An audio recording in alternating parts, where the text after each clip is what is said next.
Alright, so we'll start this off now. It might actually take me a few tries to get the right skitty, but hopefully it is not too bad. When I say the right skitty, I mean skitty, period. But alright, let's get this started. 3, 2, 1, go. So basically this game starts off with a personality quiz, and it's possible you just don't get questions. 2, 1, 1, 1, 1, 1, 1. Oh my god, I'm getting so many questions. Okay. Well, I put in boy instead of girl, but I didn't get the right nature anyway. Basically, you need your nature to say hasty, and then you need to be a girl. What am I setting the clock for? What am I doing? Hang on. And if I don't get questions that allow me to get hasty, I simply can't choose skitty. Because that's how you get your starter Pokemon. Picking your partner Pokemon, luckily, you can just do manually yourself, and that's fine. But, you know, it's pretty much random whether you can actually get skitty or not.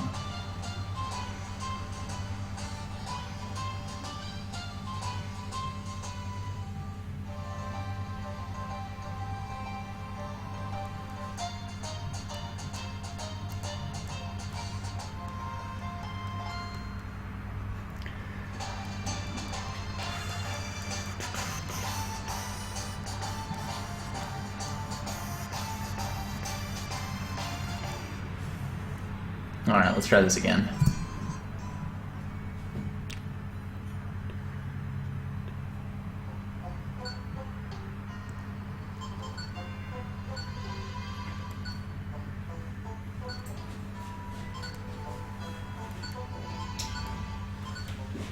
Dang, got hardy again.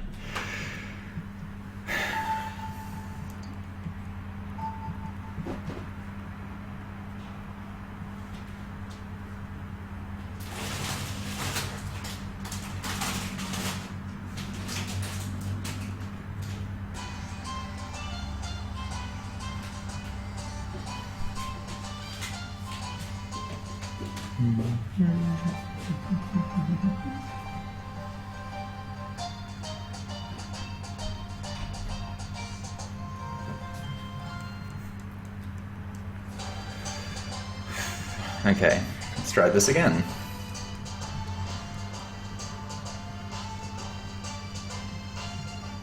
Yeah, don't worry about the timer not resetting. I'm running my own timer anyway, so it's not a huge deal. You just can't see that on screen.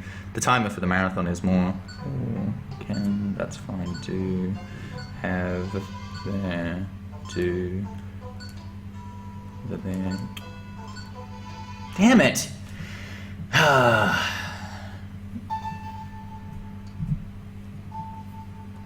The timer is there for more the marathon's sake, so you know how long the actual run is taking. Hopefully this shouldn't take too many tries. It usually takes me about 4 or 5 tries to get the skitty.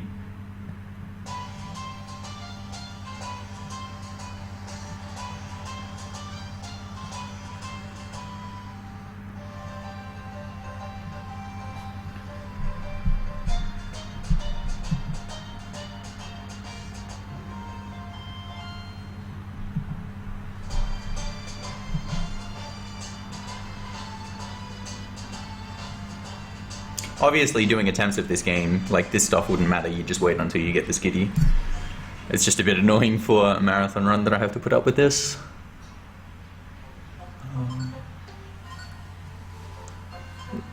That's 2.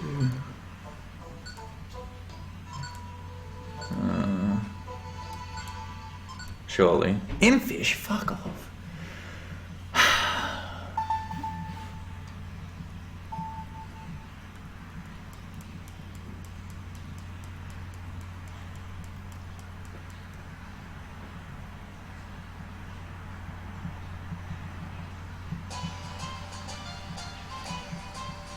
Yes, the reason Skitty is so useful as the starter Pokemon is Skitty has, it starts off with Tail Whip and Tackle, and so for the bosses, Tail Whip is actually imperatively important because if you just attack them neutrally, because you're so underleveled throughout this game, you just do 1 damage pretty much the entire time. but when you hit them with like 6 tail whips, you start to do like 50 damage, so it makes a huge difference. Starting with tackle and being a normal type is actually really useful as well. Oh jeez.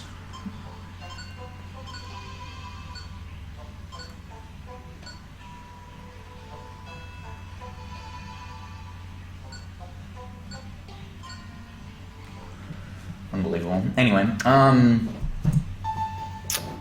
Skitty also gets Attract, which is also really good for survivability against bosses, because Attract pretty much just disables them from attacking. Its ability being Q-Charm is useful for the bosses as well. If you can manipulate sometimes them attacking you and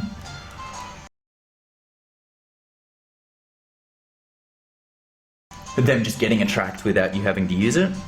And then for the last 2 dungeons, Skitty learns Double Slap, which is just the most important move in the game for those 2 dungeons, like by a country mile. Double Slap is basically tackle, but 5 times.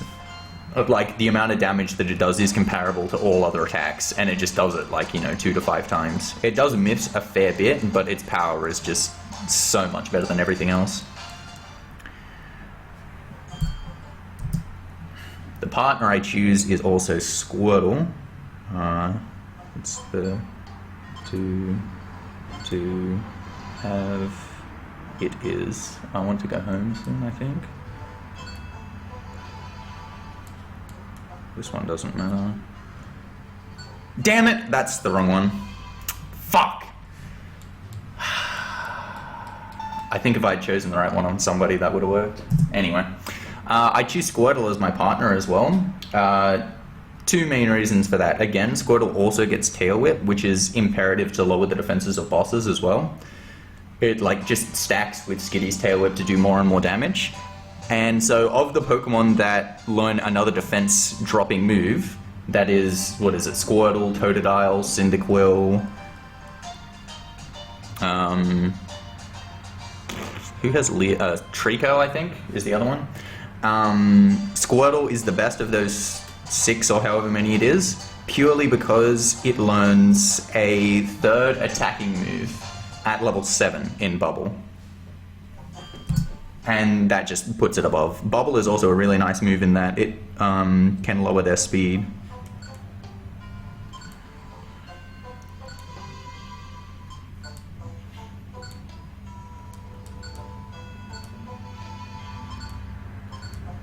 Fuck! Still didn't get it. I thought that one was it for sure.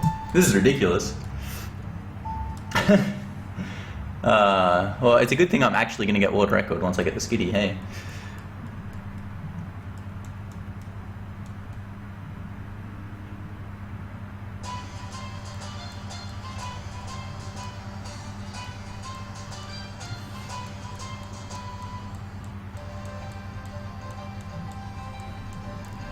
You've got to expect this though, marathon luck.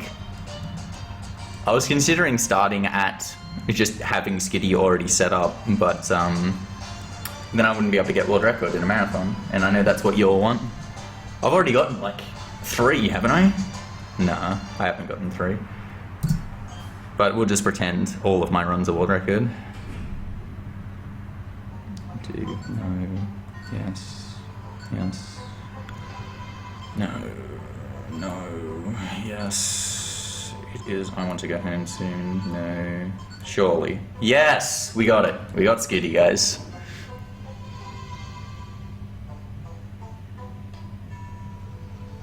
Alright, time for world record. My partner is Squirtle. Okay, let's go. Okay, so throughout a lot of this game, if you've played this game casually, you might know that it's actually really difficult to play casually. Like, your first time through, you die a lot. But what you can do in this game is, I wouldn't quite say RNG manipulation, but let's use that term just because it's quite familiar to a lot of people. In that, if you quick save in a dungeon, and then you start the game again after a quick save, you just go back to where you were in the dungeon from a quick save, but the level layouts from that point on are consistent. You always get the same ones.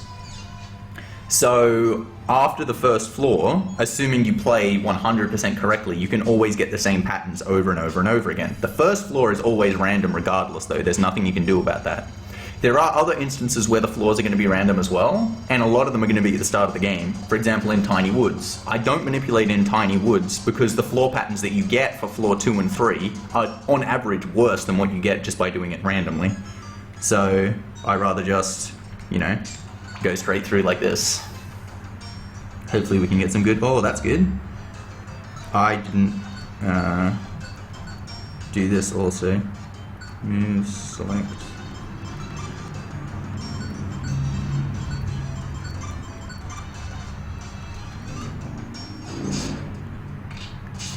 Win. I don't care.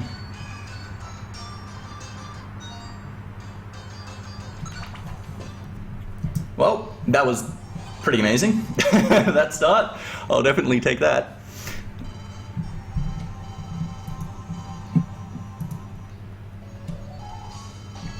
The other thing you can't control, however, in this game is your experience, because the fights you get throughout floor 1 are random, so the amount of experience you get at different points is, like, it varies, because, you know, you might fight all these Pokemon here, but then not these other Pokemon there. And if you get a level up on a dungeon, sometimes that can change the way enemies move on those floors. So I have to keep really important note of my experience pretty much at all times. The other thing I can't control is that the missions that I get, in a lot of instances I'm going to have to do like rescue missions in order to advance the plot of the story. And the missions that I get are not, like, I can't control what they are, and sometimes you can get delivery missions for items that you just simply do not have, and that can be a pain in the ass. So even though I'm manipulating a large proportion of the game, there's still really a lot of things that can go wrong.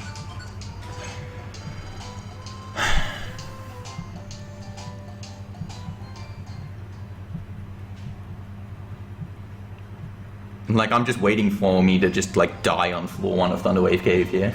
Could totally happen.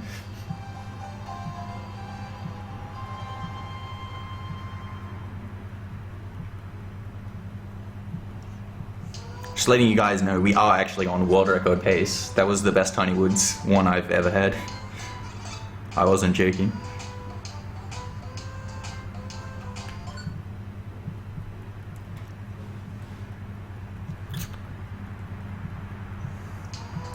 And while you do manipulate the floors, they can still be like really, really tricky because they're really precise. And when you play this game at high speed, it's actually like, it's really bloody fast. So, like, you can easily just like mess up a movement here or there, and then you make one wrong turn and it just goes to hell, and then just 6 enemies swarm on you, and there's nothing you can do.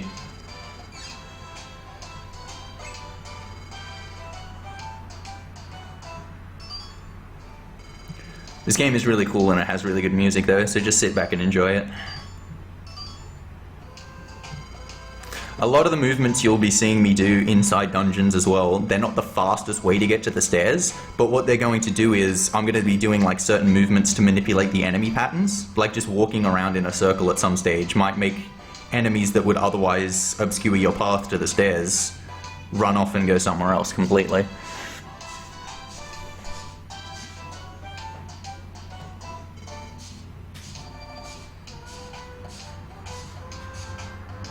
Damn it! I knew that was gonna happen.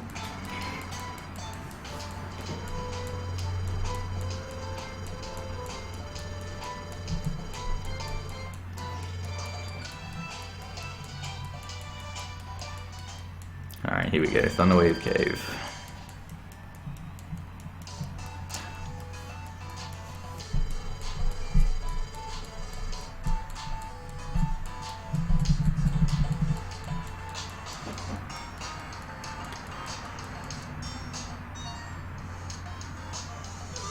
There they are. So yeah, this is what you're going to be seeing a lot throughout the run. Me quick saving on floor 1, and then going through the dungeon in a very set manner, so I know where the stairs are. There are a few dungeons where you'll see me quick save more than once in the dungeon, and that's because the floor patterns that you get from floor 1 aren't always the best. So I might do it on floor 1, and then again on like floor 7 or something.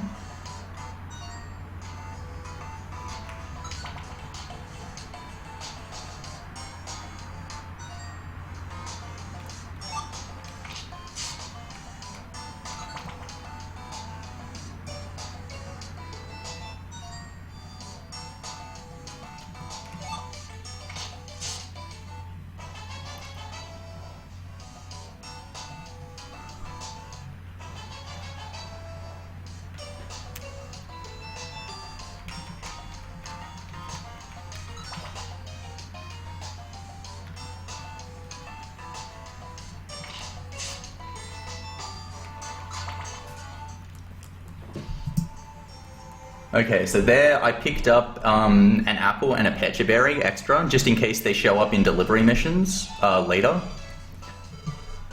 It's also quite possible that I'm going to need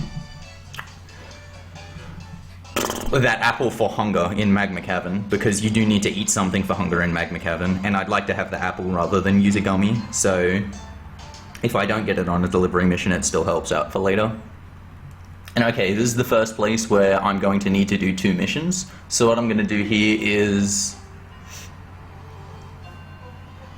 I'm going to go to Pelipper's delivery thing, what's it called? Post, whatever it's called, alright? And I'm going to pick up all the jobs. I need to do 2 missions here, so I'm going to do it in Tiny Woods.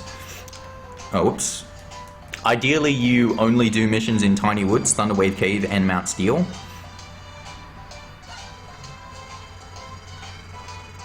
There are instances where you need to do 2, instances where you need to do 3, and others where you need to do 4. So ideally, all the times I need to do 2 missions, I do them in Tiny Woods. Anytime I need 3, I do it in Thunderwave Cave. And anytime I need 4, I do it in Mount Steel. And that's because you can't do more than 2 in Tiny Woods, and you can't do more than 3 in Thunderwave Cave. Because even though Thunderwave Cave has 5 floors, you can't get a mission on floor 2.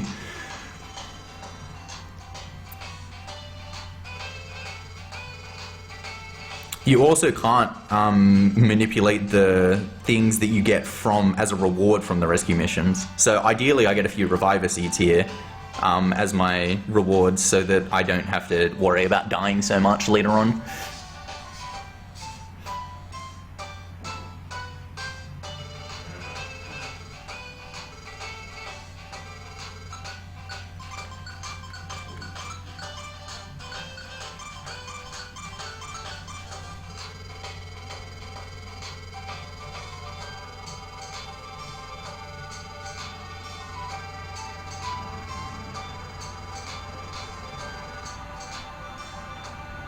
Ugh, I do, don't I? Yeah, okay. I was just making sure I had an orange berry, I wasn't sure.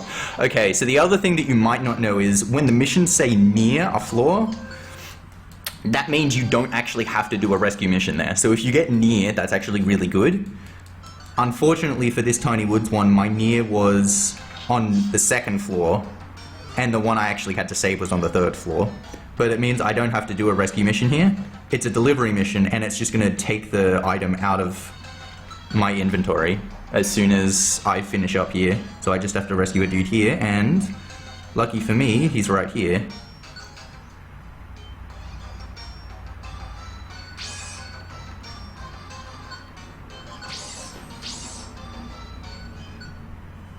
I probably should have picked up another orange berry there. 100 poke, that's really shit. 10 graveler rocks would be nice at this stage and this stage only as well. Wow, those were the worst 2 possible things you can get. 100 poke, dude. Unbelievable.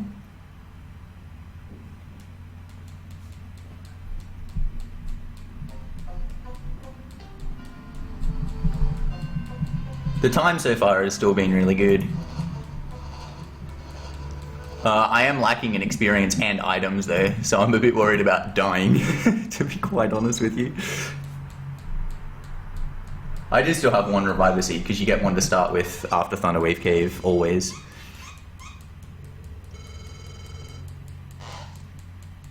but you can definitely die in Mount Steel Floor 1 if you get a really bad starting pattern.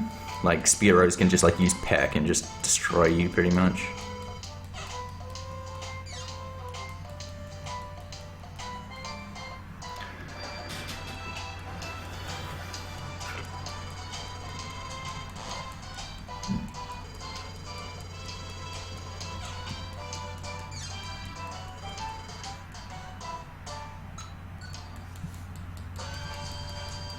Alright, off we go.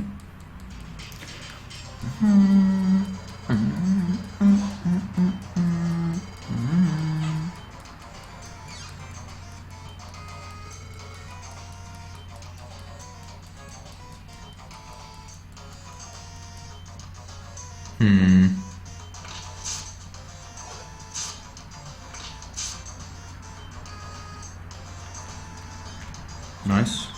Picked right. Okay, so on the second floor here, there's a strat you can do that involves pressing B and A. Basically, you need to waste 11 to 14 turns, like straight away. And I'm not confident that I'm going to hit that naturally, so I'm going to just time it out. 1, 2, 3, 4, 5, 6, 7, 8, 9, 10, 11, and then go.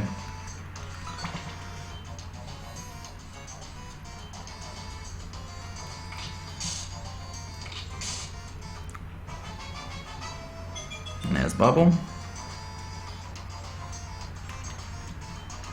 Oh, oops.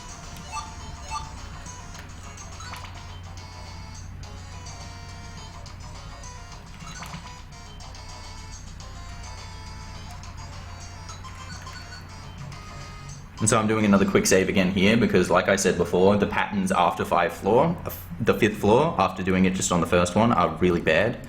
So I'm going to do another one here and then take 6 and take it from here because this gives much better patterns.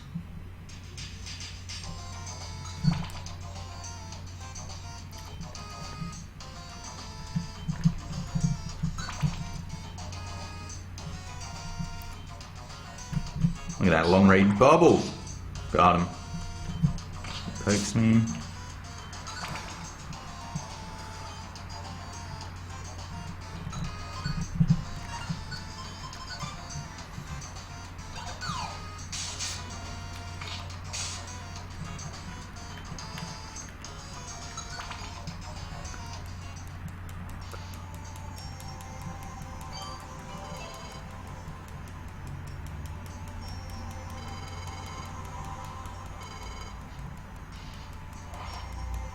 Yeah, this is the lowest experience I've ever had to this stage, actually.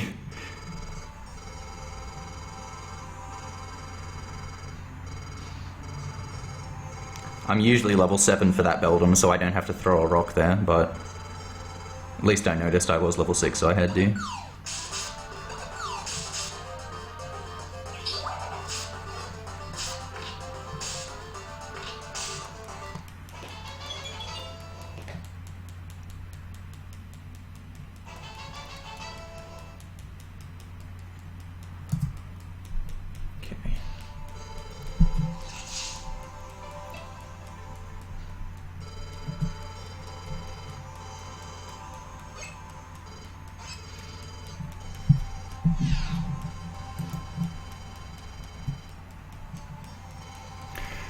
Okay, so now there's more missions coming up.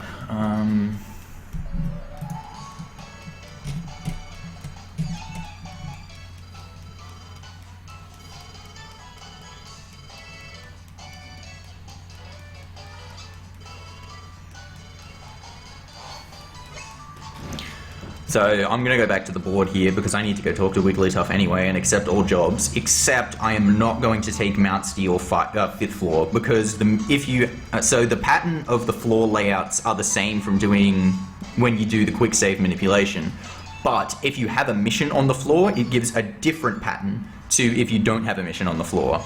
And 5th floor in Mount Steel, if you don't have a mission, is 2 tiles away from the stairs. However, if you do have a mission there, you pretty much have to you have to go through 6 different rooms and fight like 5 different enemies and then rescue and then backtrack all the way back. It takes an enormous amount of time.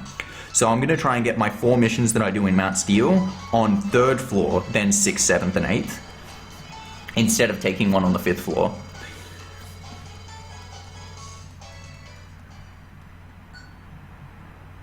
The next thing I do anyway is 3 and then 2, so I'm looking for... I've already got my Thunderwave Cave ones, and they're just all rescues, which is fine, don't have any deliveries. I just need to do the 2 in Tiny Woods afterwards, so hopefully I can get 2 in Tiny Woods here.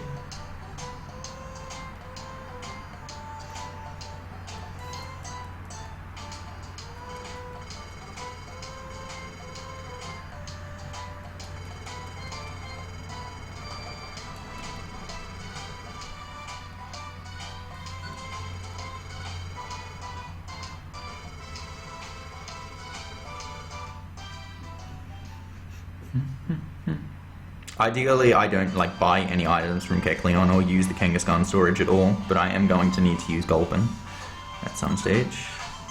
Voltorb, no.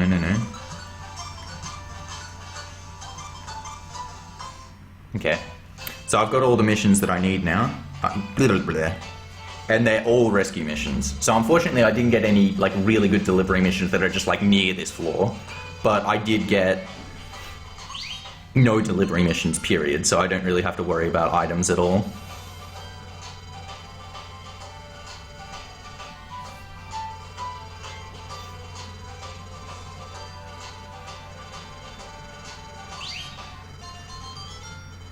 At this stage, anyhow.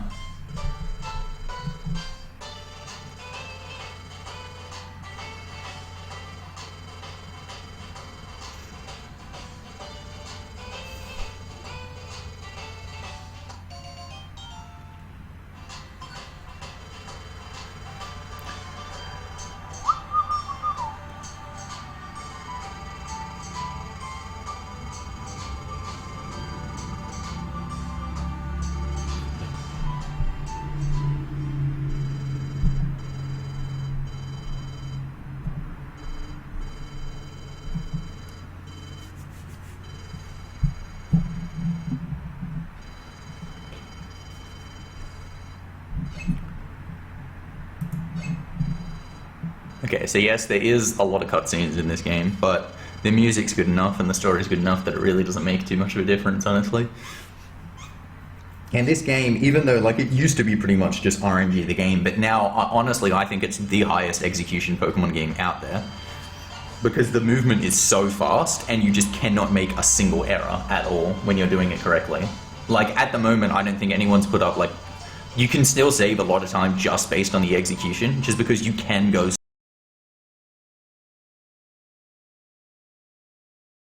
so much faster, because the movement is so quick when you do it properly. But learning all of the level layouts, like, off by heart, and to never make a mistake is incredibly difficult. And it is also an interesting game in that, you know, the luckier you get, you know, the less experience you have, so then the harder it is to continue being lucky. And you do need lots of extra experience before Magma Cavern. Like, if I don't have Double Slap before Magma Cavern, I have no idea what I'm going to do. So I need to be level 15 there, and if you don't get any extra experience, you're not even close to level 15 before Magma Cavern.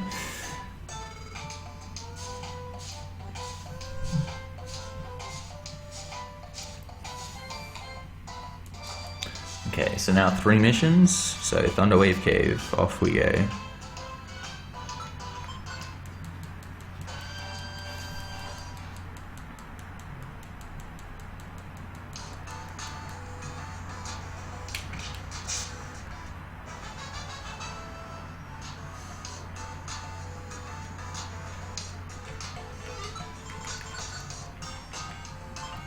Okay, that wasn't too bad. I'll definitely take that.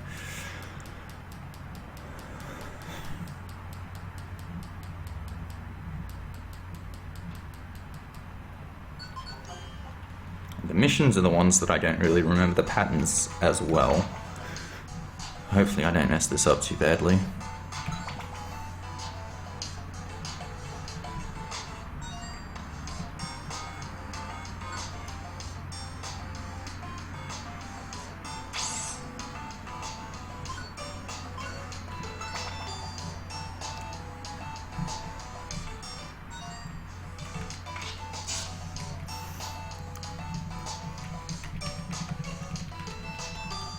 Damn it! I did it again. Because you're holding B to go fast, and then you have to press A to rescue the dude. I pressed B plus A when I got there, so I think this might give it a counter. No, okay, good.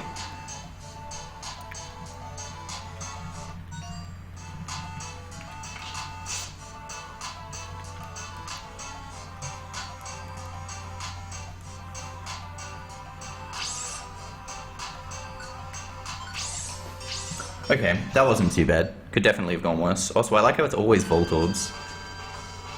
Revive a seed, that's good. Alright, up to 2 seeds.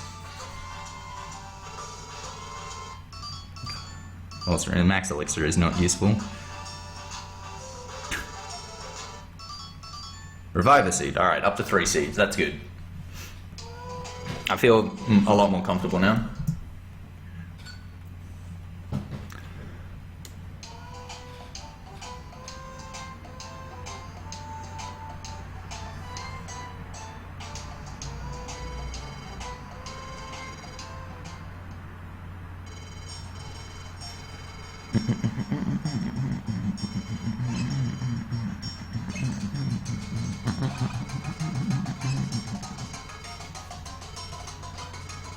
Okay, so now I have to do 2 more missions, so straight to Tiny Woods.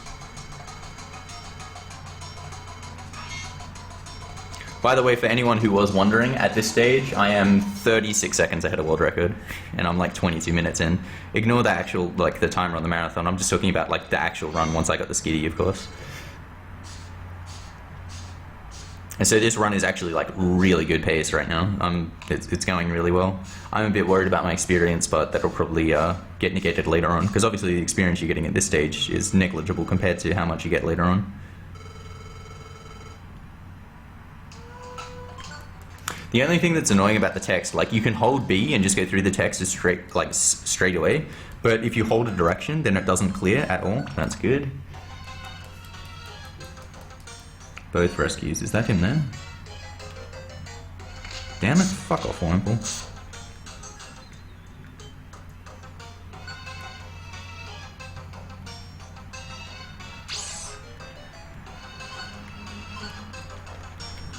Stairs.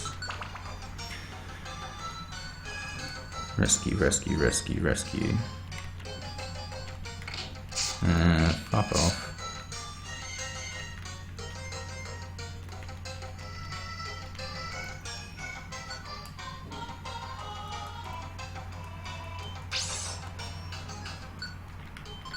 So, like, if I want to run down straight after getting text, I can't, like, hold B and down, otherwise the text won't clear. I have to hold B, wait for it to clear, and then press down. It's about time I got Graveler Rocks, by the way. I thought maybe I wasn't going to get any.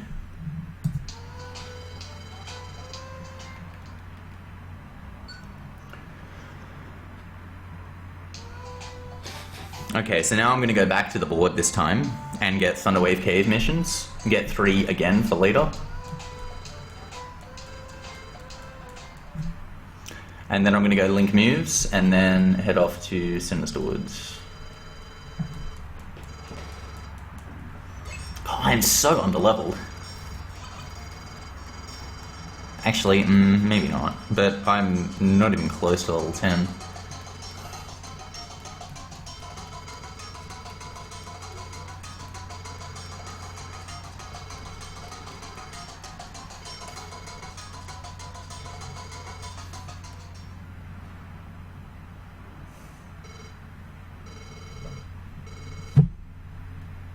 Yeah, below. And I'm also going to link moves. I don't remember if I mentioned that. So I'm going to link Tail Whip and Tackle, and then Tail Whip and Tackle and Bubble, so that when I attack it's a lot more effective.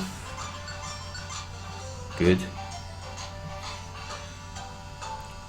No delivery again.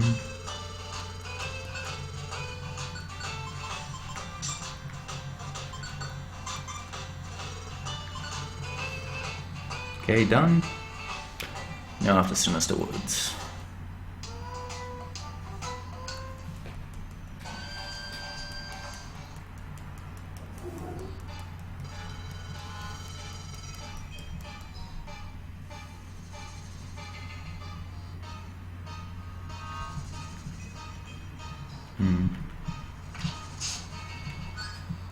Fuck. Please do not attack. Good. That'll kill, surely. There's level 9.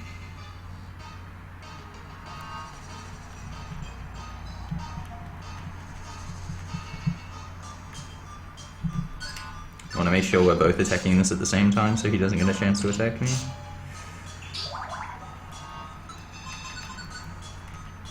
And go the quick save. Alright. Well, that wasn't great, but I mean, it can be a lot worse, obviously.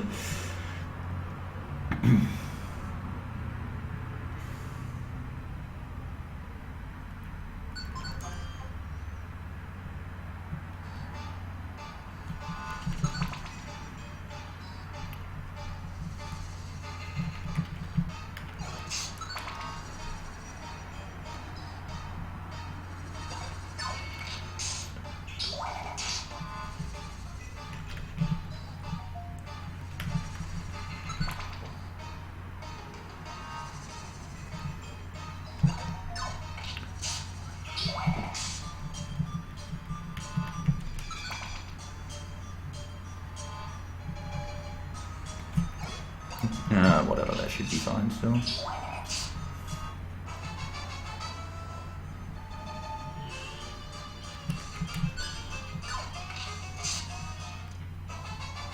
Yeah, it's level 10.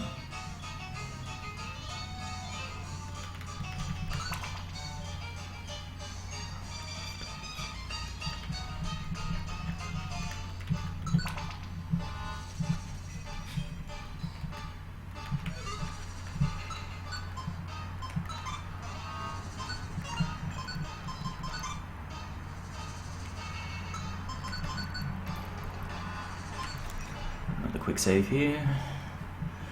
Quickly turn off withdrawal while I do so and set my Graveler rocks, because I need to use them again.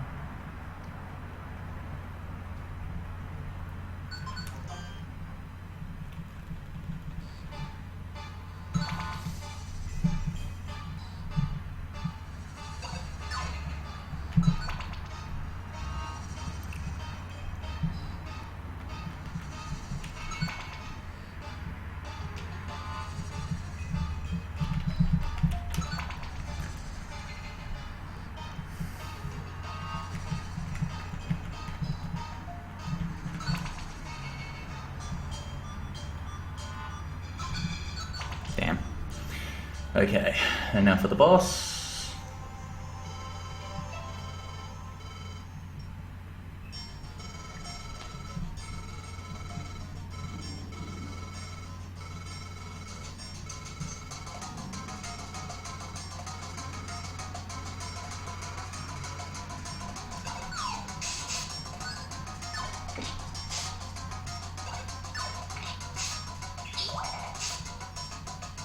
This manipulates Gengar into doing pretty much nothing. He can use some really bad moves here, but instead he's going to use Curse, which is going to actually take damage off him, so I only have to throw 2 rocks. It's also to manipulate my rocks hitting. And then Gengar's just going to touch me, and then I just throw 2 rocks.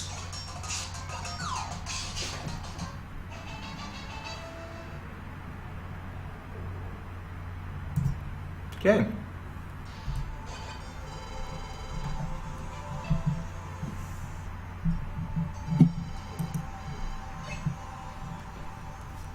Alright, so I've got 3 Thunderwave Cave missions, and I've got 3 Mount Steel missions. So I need 3, 4, and 2, but you can only hold 8 jobs. So what I'm actually going to do is I'm going to hold one of my jobs in the letterbox.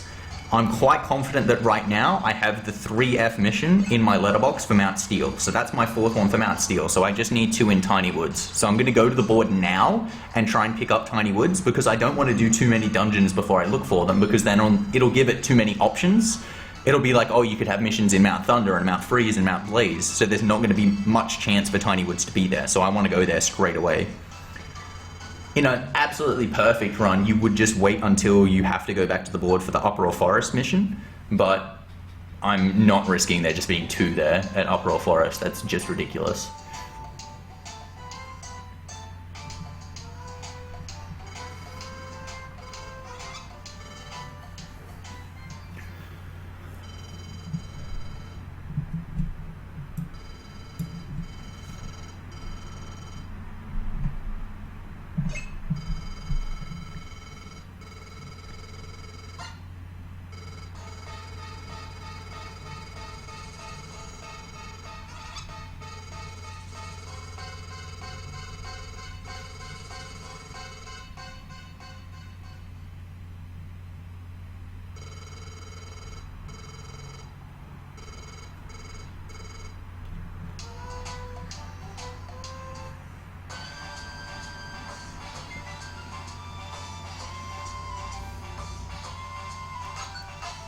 one orange berry wanted. I got an extra orange berry, so I think I'm set. And that was a near as well, so I only have to do 3F. That's really good.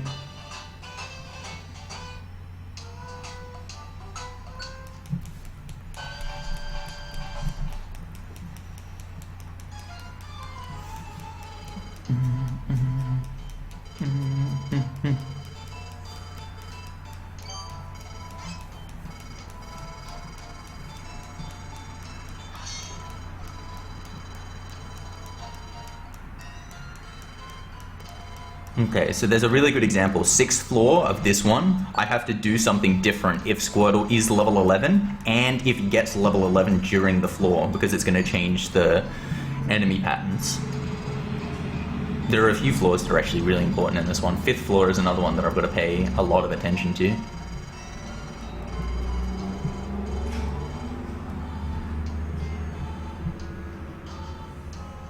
Where are my stairs at? Shit. Oh fuck, come on. Where are my stairs at? There they are. This isn't gonna kill. Oh, it is. Nice. Okay, that's not too bad. Could have been a lot worse.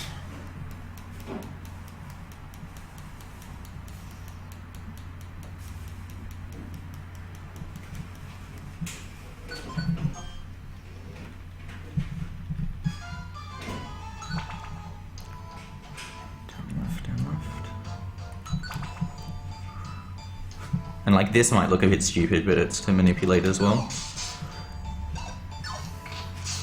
So that nothing gets in my way after this guy.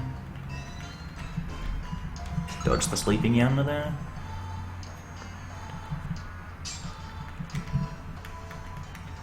What am I doing? Just get in there.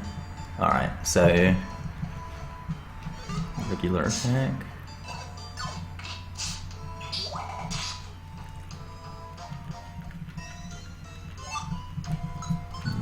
Then put it on.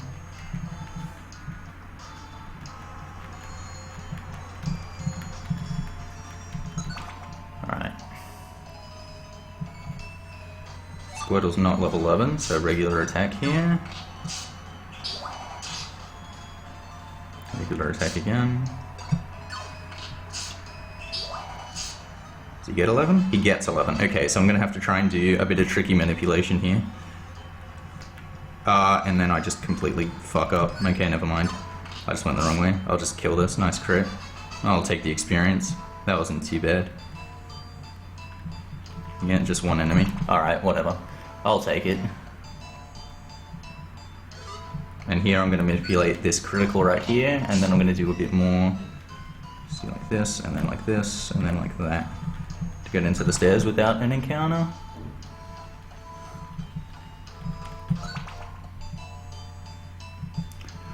And this one left to regular attack.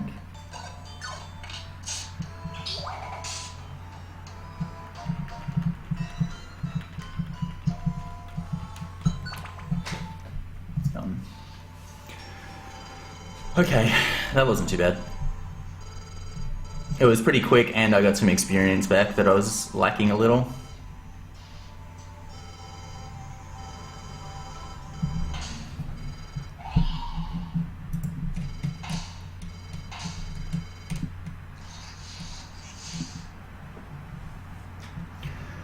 Alright.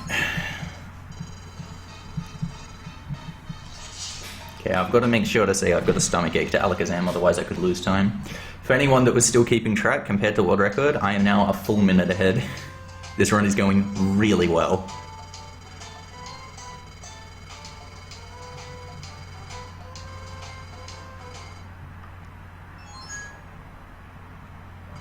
If you say yes to this guy, like a lot of the things when you say no normally, they'll just keep asking questions.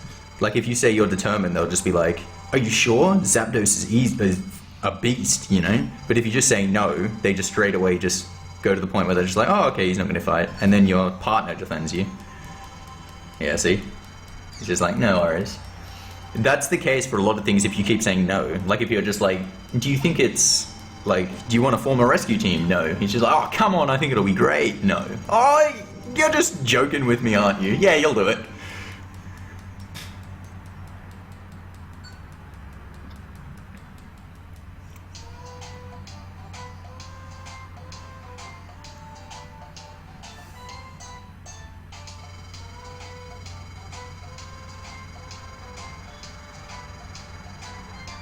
Alright, straight to Mount Thunder. Let's go.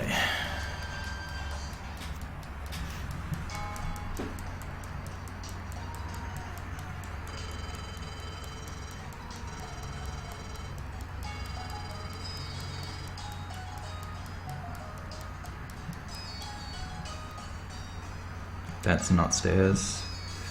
That's not stairs. There we go.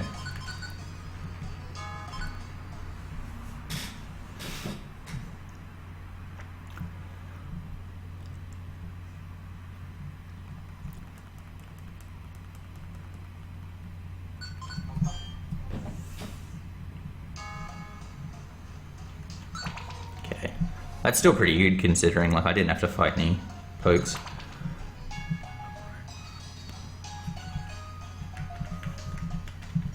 And see there, I just like ran in a circle to make sure I didn't run into any of the things. Alright, get the special band here.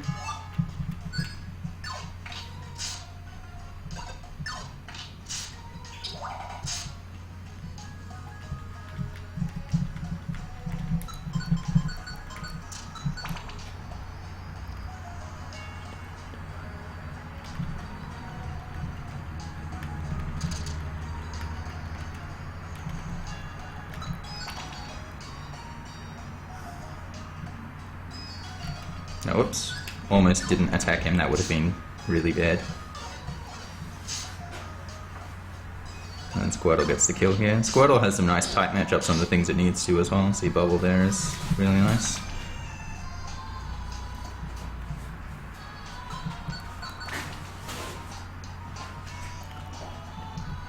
I do something that might look a bit bizarre here. I waste a turn here on Manectric and let him use Leo again. And that's because if I attack there, it will miss. And then he uses, I think, Thunder Wave, which is obviously a lot worse.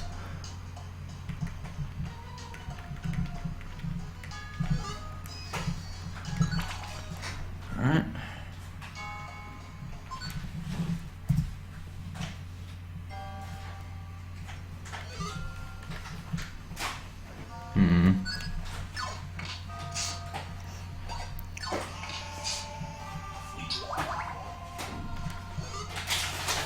Nah, come on.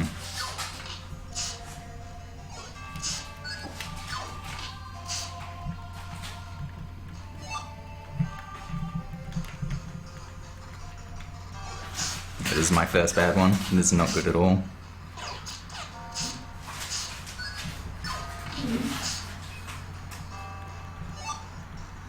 There they are.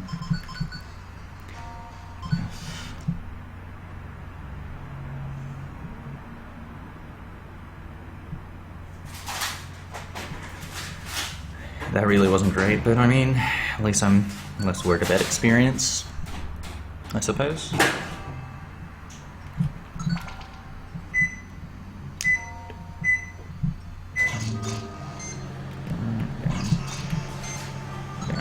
Now, unfortunately, on this boss fight, your partner is a complete moron and decides to go right up to the Zapdos. So you don't really have any other option than to move right one tile so that he follows back to where you are.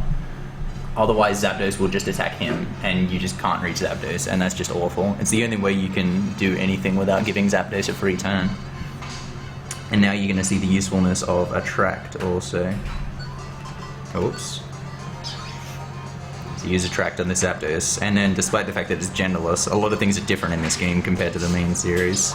He doesn't attack me, and this is also going to manipulate Bubble to get the slow, and so when you slow something in this game, it means it only attacks once every second turn, so it's a huge advantage. And these birds also have agility, which obviously has the opposite effect, so getting the Attract and then the Bubble, just, it makes an enormous play. And then I can just take out Zapdos with ease. And as you can see, like, the difference in the tackle damage that I'm doing here once I get the defense drop, like, it is quite substantial.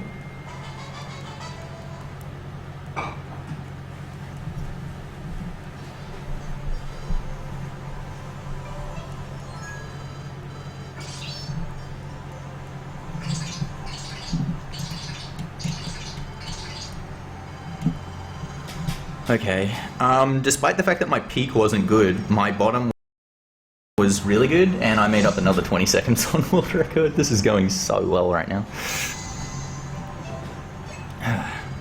Hopefully we can keep this momentum going. Alright, Grand Canyon. Grand Canyon does have a few tricky ones as well.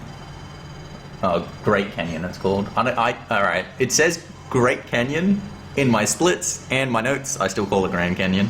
Just because that's like the first thing that comes to your mind, just because it's so close. Anyway.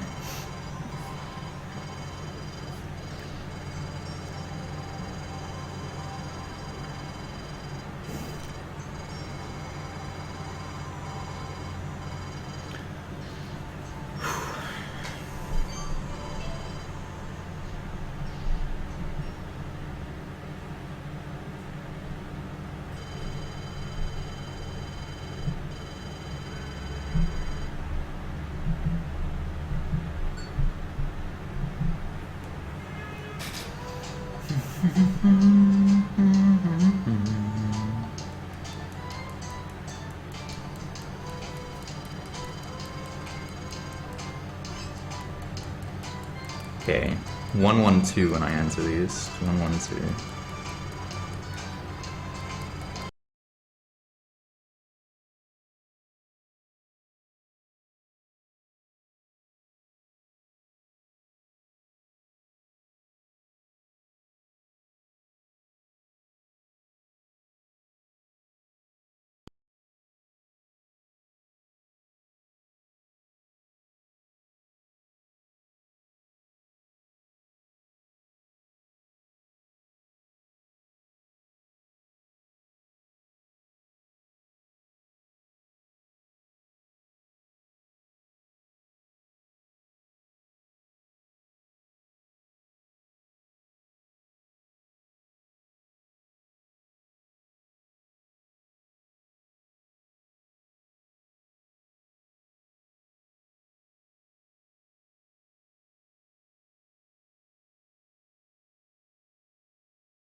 Running.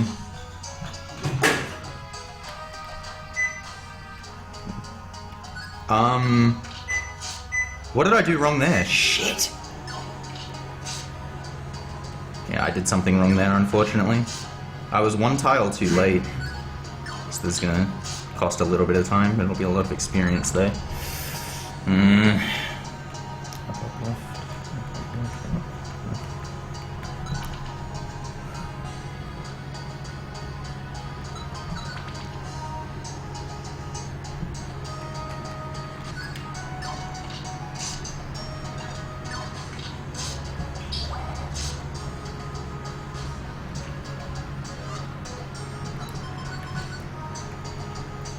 Save here. Damn. I don't know why I was one tile too late. That sucks, because the manipulation that you get there is really cool if you do it correctly. You just like walk into the knocktower and it attacks you and it activates Q Charm and then you just walk right past it. Because it's just infatuated and does nothing.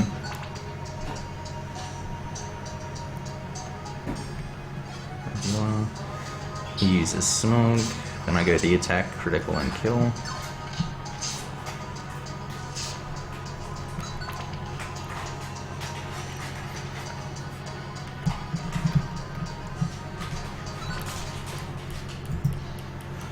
Okay.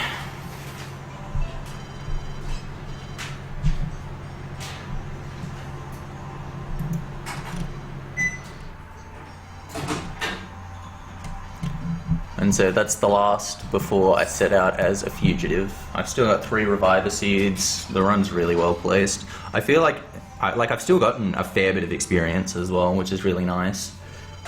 I'm not really concerned about that like I was at the start of the run. Damn it! I chose the wrong thing to do to Zatu there. You meant to attack him, not tickle him. This is just way more text, you know? Well, not way more, but it does waste quite a few seconds. God damn it.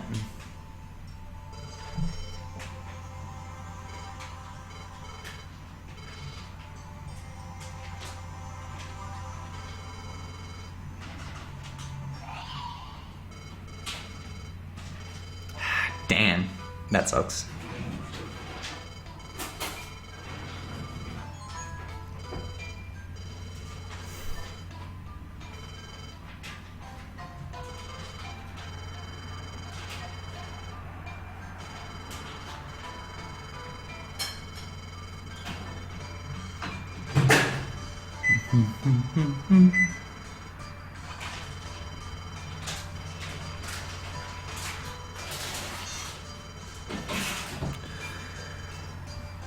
Okay.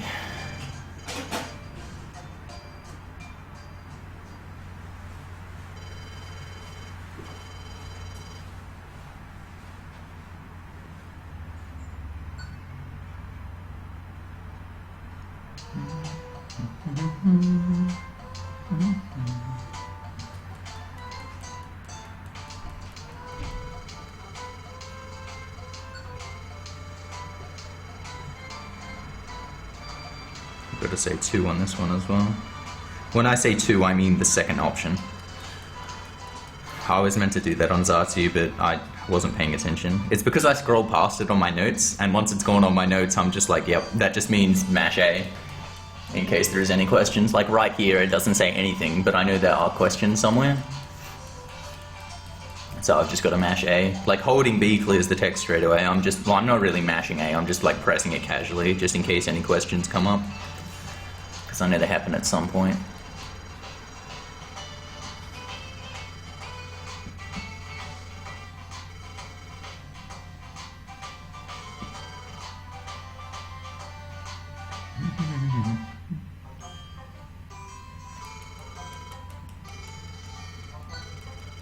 Like that.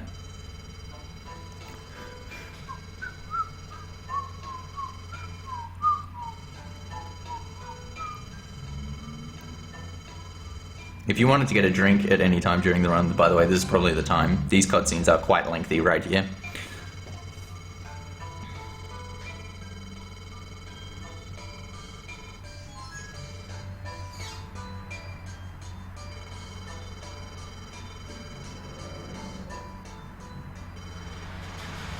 I appreciated the story of this game so much when I played it the first time though.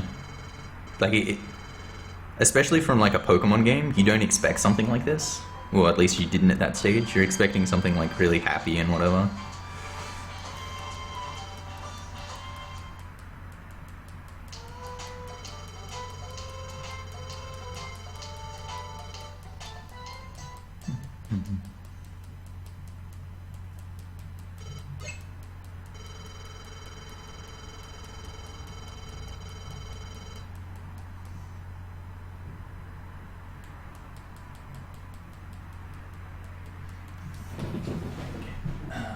In fact, I'm gonna get a drink too. Delicious. Man, I wish I had some frozen corn right about now.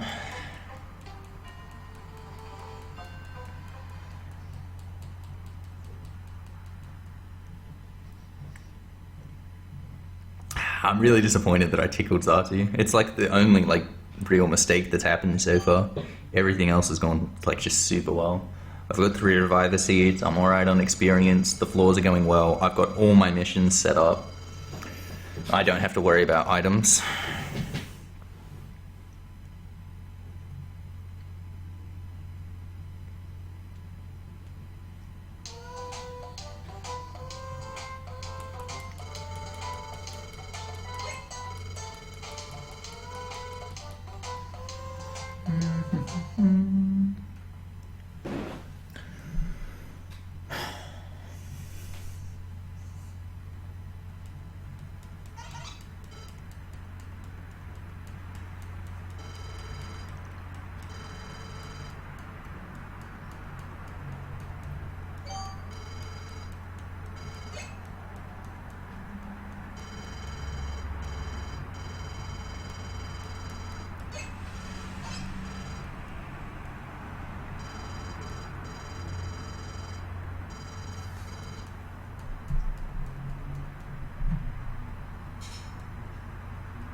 There really isn't much to say about the run at this stage, like there's just nothing going on.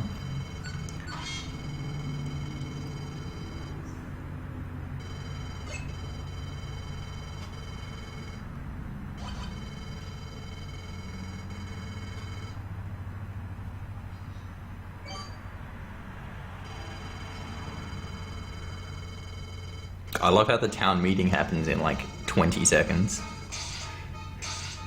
Sounds like they put a lot of thought into it.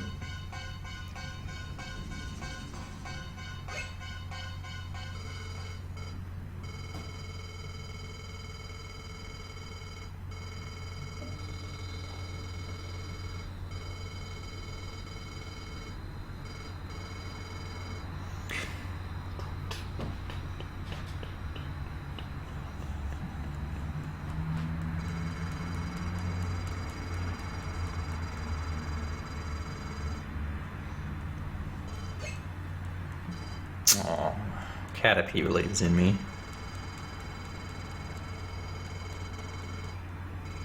They made such a great choice with the pokes as well. Like, using Caterpie in this position, it was just such a great decision.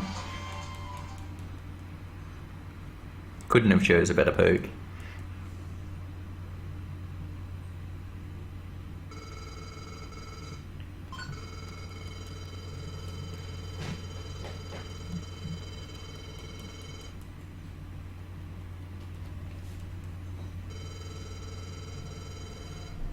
Oh, this is another great track.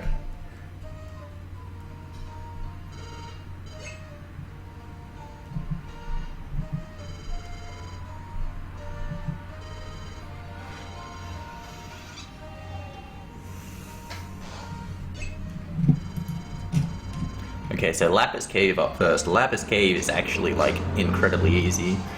It's the only one that really doesn't have something about it. Like, there's 4 dungeons that you do here when you're a fugitive. So you do Lapis Cave, which is just you go straight through a cave. Then you do Mount Blaze, fight Moltres. Then you do Frosty Forest, fight Articuno, then Mount Freeze and find Ninetales. So Lapis Cave, there isn't really a trigger event here other than get through it. And it just so happens that it lines up so well with a floor 1 quick save. Like, the patterns you get for all the preceding floors are incredibly good.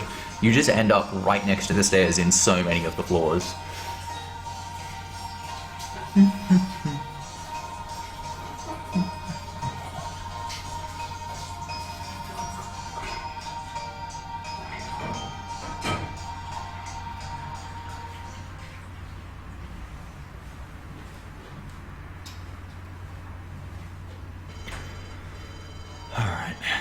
here we go.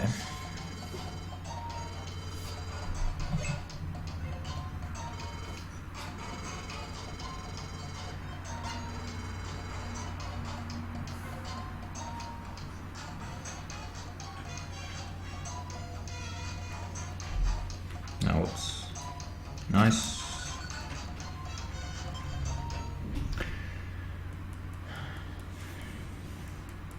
Guessed right again. I don't know what makes my decision when I'm like starting out in a room, which direction to go. It's probably based on the frequency of which I do something if I get a room that looks like that.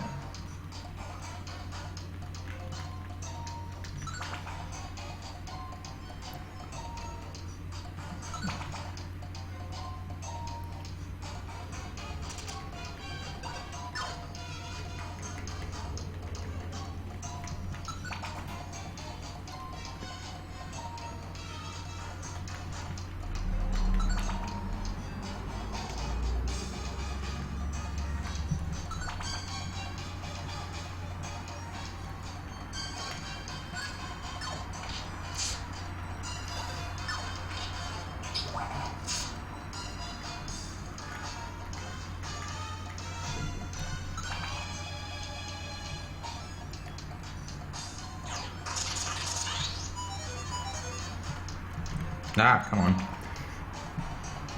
The other thing is, if you're holding R, it also doesn't clear text. So I want to hold R to go diagonal there, but I have to wait until the text clears before I can do it.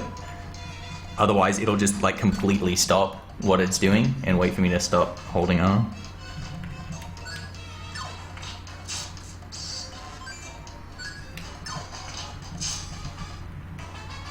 That's level 13. Now I could learn Sing here, but I'm not going to. Simply no need for it. Well, I could make it so bosses just like never attack me by just going like Sing Attract, but I don't need to. I got the bosses covered anyway.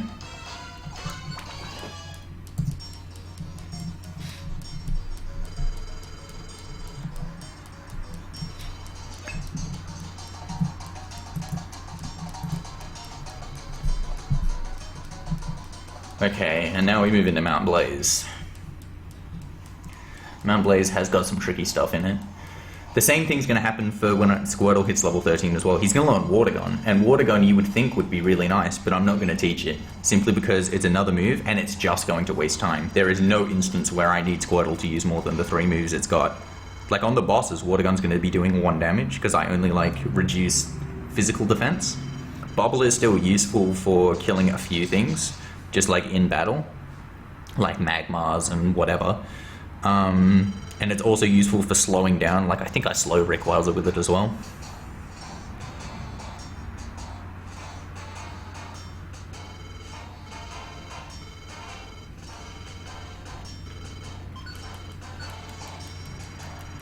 Alright, let's go. Nice.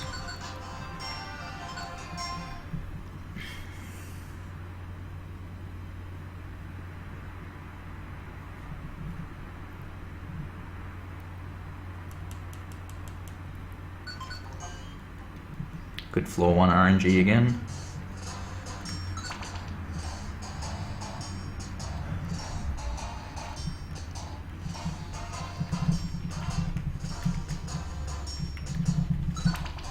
Okay.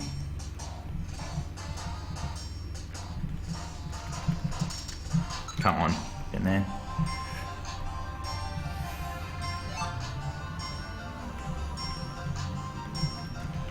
Get a little circle there to skip an enemy again.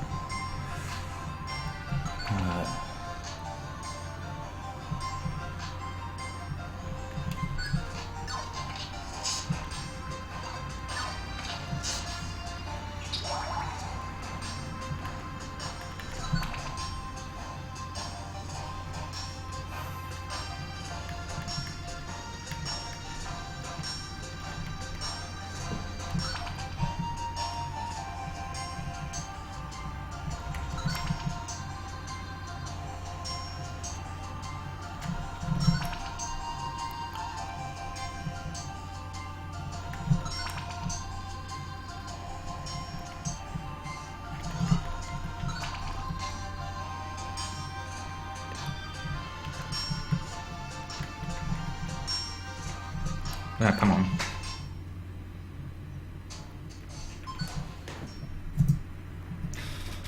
Alright, peak. No stairs. No stairs. Fuck. Oh no. I see that Fearow as well.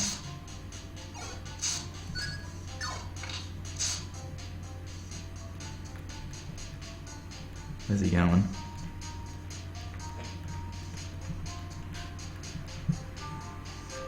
Okay, at least I'll have Squirtle here, so hopefully he won't attack me. Fearow is super dangerous because it's got Fury attack. Good. And Fury attack, it keeps attacking even if it kills you. So potentially Fury attack can take like 3 Reviver Seeds off you straight away. So I did not want to give him an opportunity to attack. I played it really safe there, but that was totally justified.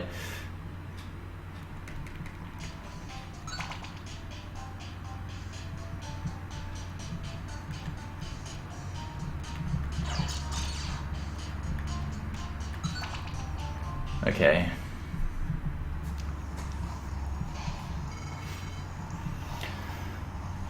For Moltres. Moltres is pretty easy.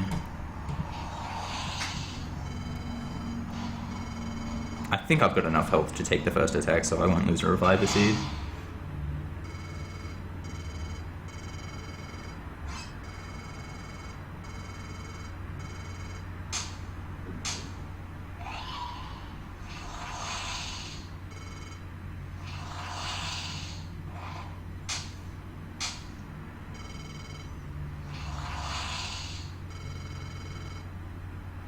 Yeah.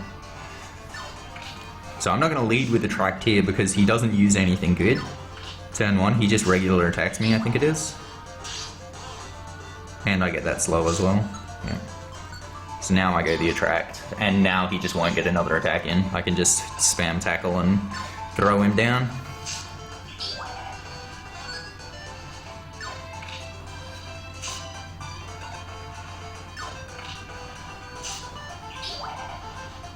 You can see there, even though Tackle is the one, Bubble is the one that's super effective, it's only doing 11 damage, but look at my Tackle doing 50.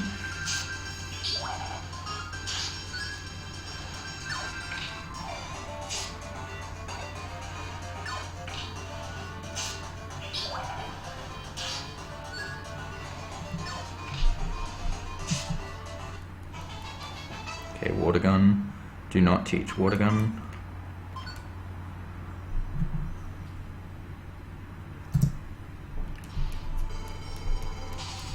Alright, that's Mount Blaze done. What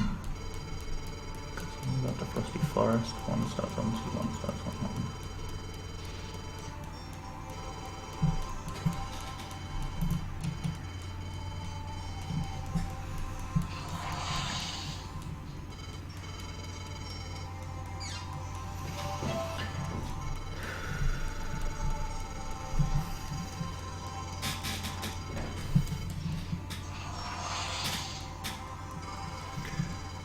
Okay, the peak of Frosty Forest, there's actually 2 Reviver Seeds you can pick up on the ground that don't cost much time. I'm only going to get 1 of them there, because there's one that costs like no time. It's like 1 tile away from the stairs. And there's another one that's in the same room as the stairs, but it is a bit of an awkward position to get.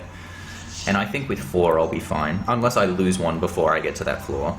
If I lose one before I get to that floor, then I'll probably get the other one as well.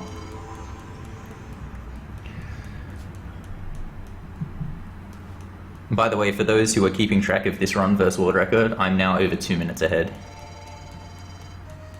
2 minutes and 2 seconds. Things are going very, very well.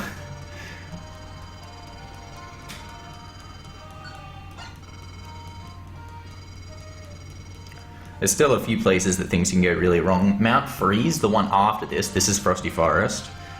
The enemies, they seem to have a chance that something can go wrong, and I don't know what's causing it. We're like currently in the process of investigating, but it hasn't been figured out before this marathon run. There are floors, I think floor 4, 9, and 11 it is, where the enemies can do something that seemingly you're just not expecting whatsoever, and we don't know the factor that's causing it. But hopefully I don't get any of that mess. I found, I spent a lot of time on Mount Freeze to find the methods that work, like, the most often. they work like, you know, 90% of the time or whatever, so hopefully I don't have to worry about that.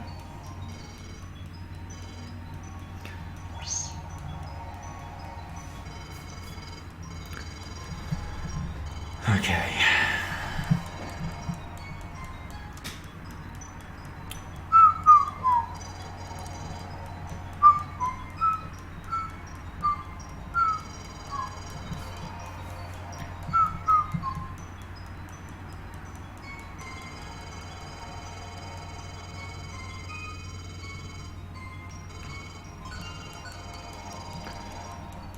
Just keep giving me some good floor ones. That's what I need. That's not great. Left or up, left or up, left or up. Going left. Yes! God, I'm making some good guesses. I'm getting these 50-50s, like, I don't know how much I am. Probably like 7 and 1 at the moment.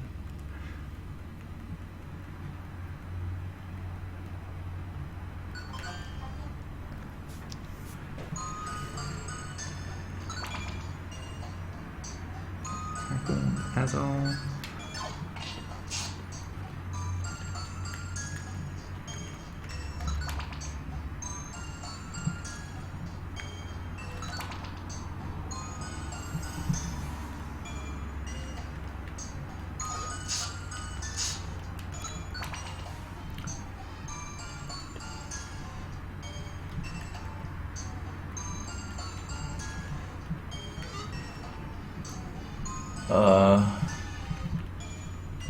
I got kind of lost there. That was really slippy.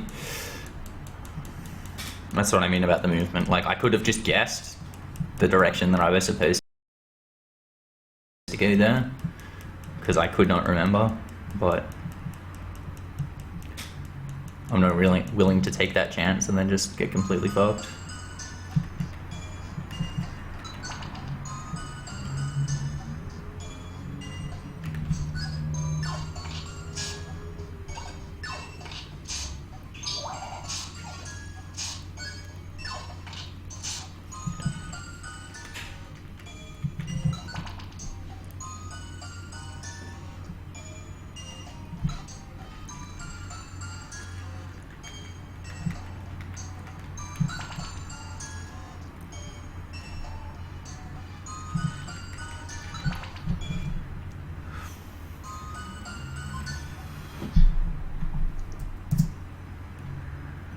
Good.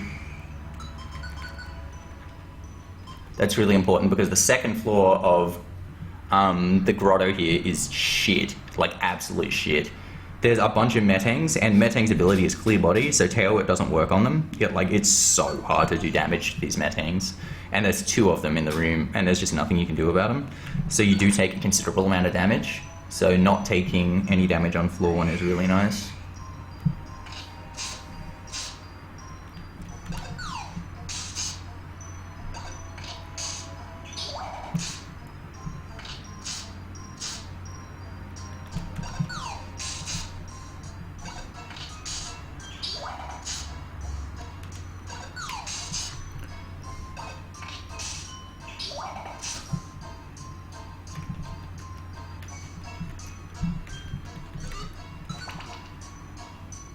So I didn't get the Reviver Seed there.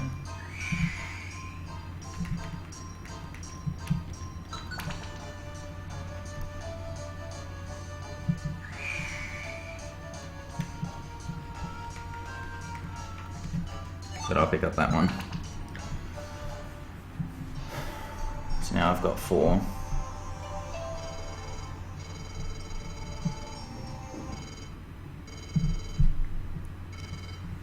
Okay, so to manipulate here, I'm actually going to make Squirtle not attack on turn 1 by turning off his linked move while I use Attract.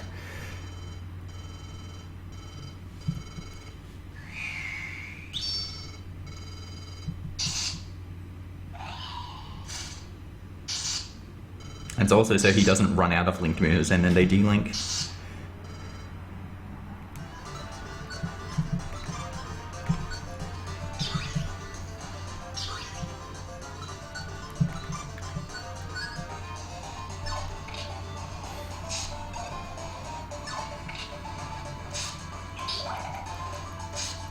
and get that slow again. Articuno does actually break out of the infatuation, but he just uses agility from this setup. Which does nothing because I've already slowed him, it just puts him to normal speed. And then he dies. I don't actually take any damage in this fight, I believe.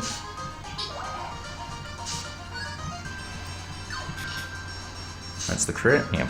So the next one, I just do a regular attack here instead of the tackle, because I think if I do tackle again here, Articuno uses Powder Snow, or something like that. But I get the slow here again, off Squirtle's bubble, so that he doesn't get an attack.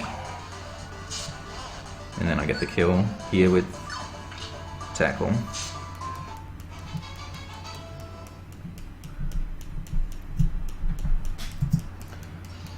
Okay.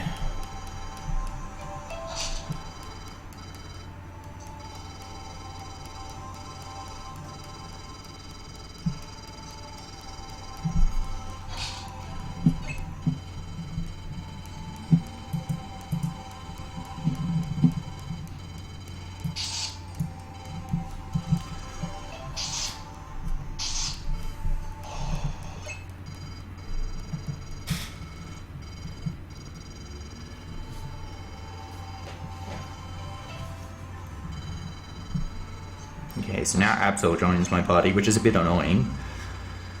Just gotta make sure not to give him a nickname, because I have to set Absol's IQs on when I start Mount Freeze, so I'm gonna do that straight away as soon as I enter the next dungeon. Only stays with me for one dungeon.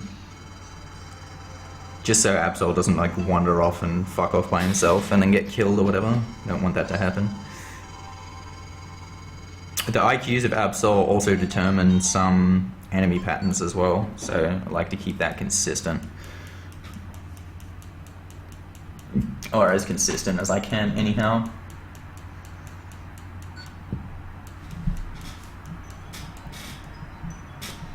Alright, 4 Reviver Seeds. Feel good. It's a good position I'm in. Mount Freeze floor 1s can still be a bit of a bitch too.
Alright, let's go. Give me those floor 1s.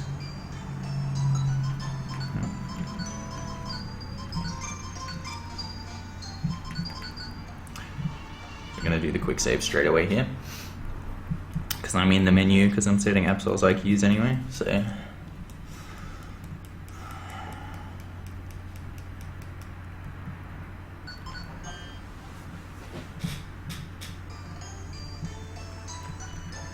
Wait, were they there? Yeah, they were. Damn it, I couldn't see them. It's a good thing I checked again.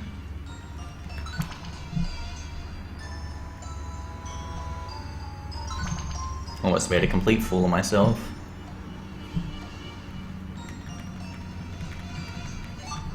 Okay, I didn't get Seal this time, that's good.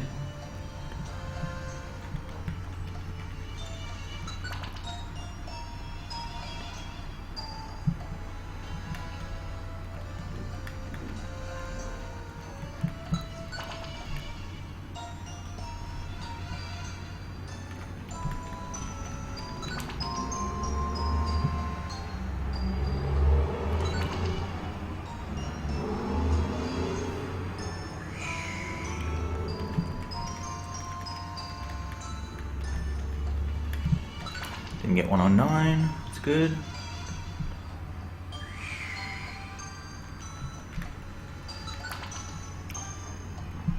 So if I don't get one on 11. I got the critical again!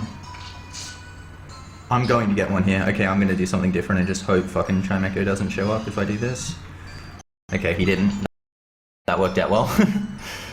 That was complete improv right there. That happened in my PB as well, and I tried on emulator to recreate that like 50 times and could not recreate it, so I couldn't figure out how to skip the Chimecho.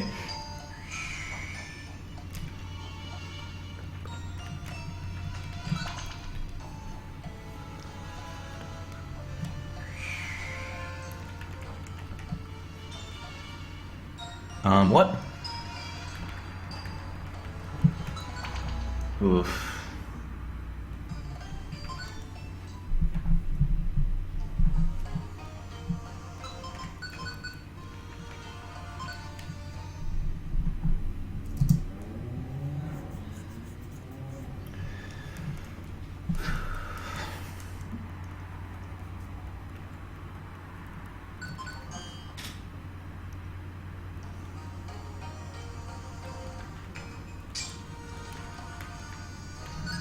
No, Glalie, do not use powder snow. Good. Oh shit. I can't attack when I'm encringing, but I can throw a thing. There they are. Come on, get in there. Okay. Okay, bite, that's good. We'll use bite again. I'm not really worried about that.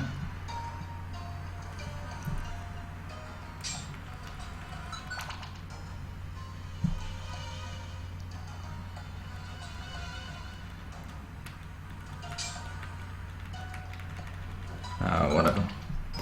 Whatever. Alright, got through Mount Freeze.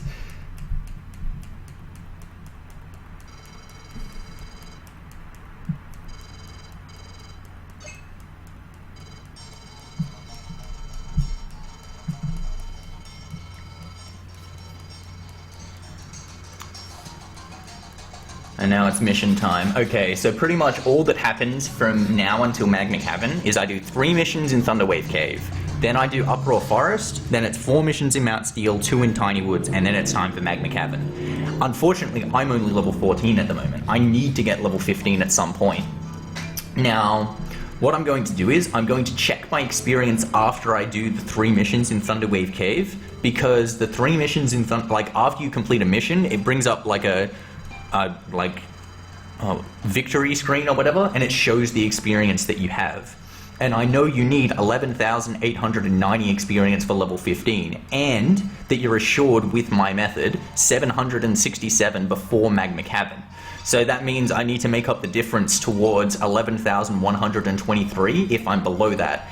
And so I can take alternative methods through the floors in Uproar Forest to try and make up that difference. I can, of course, get more experience on the floor 1 in Uproar Forest, but the encounters that you get in Uproar Forest don't really give that much. Like, the most, I think, is like 145 or something. And obviously in Mount Steel, Thunderwave Cave, and Tiny Woods, you don't get much at all. So hopefully it's not too far off that 11,123. I haven't, I have 4 things that I can kill that don't take that much time in Uproar Forest, and all of them give 144 or 145 experience. So combined, that's... I don't know what that is. Offhand. What is it? 4 times that? 4, 5, 78? Something like that.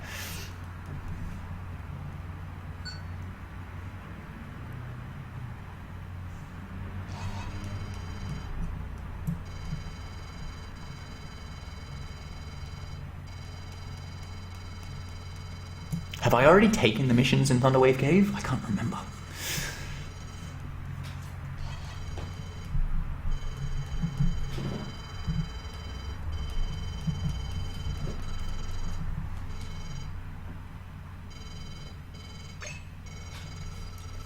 Don't remember if I have to go back into the menu to to take the 3 missions.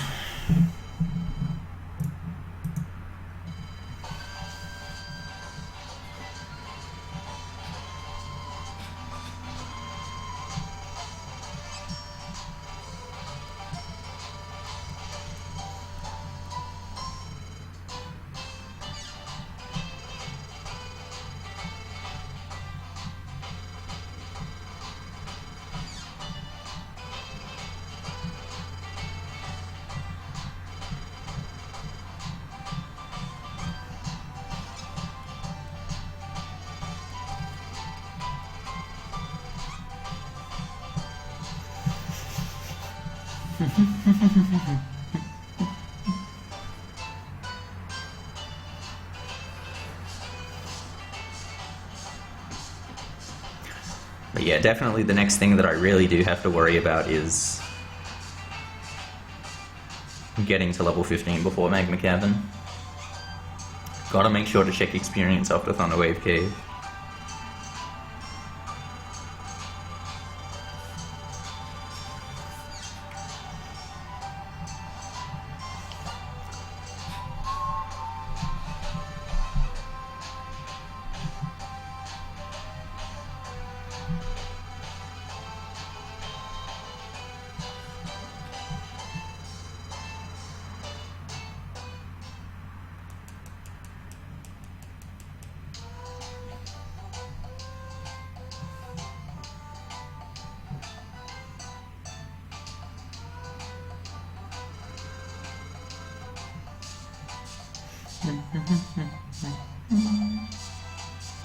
So the 4th thing in Mount Steel, I'm making sure not to take until I do the 4 missions in Mount Steel, otherwise Pelipper will deliver more mail.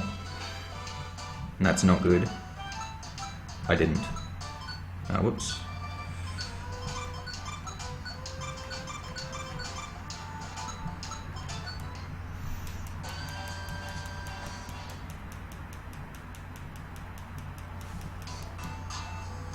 That's good.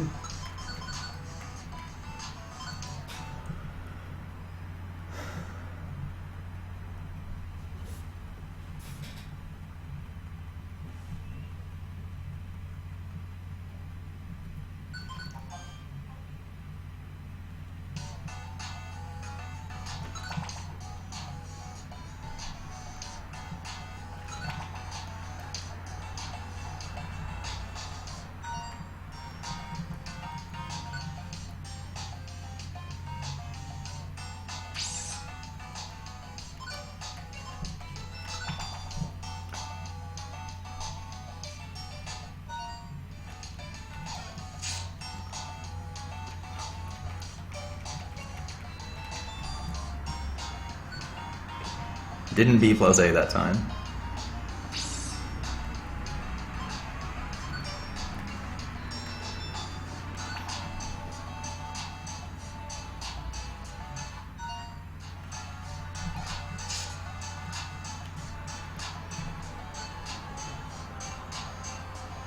And this time I do leave.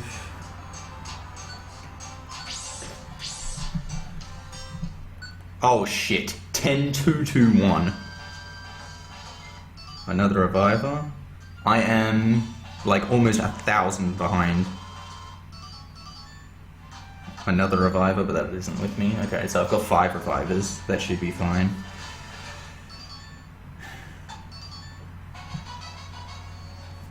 Shit. Well, I'll take all the experience that I can get in Uproar, I guess.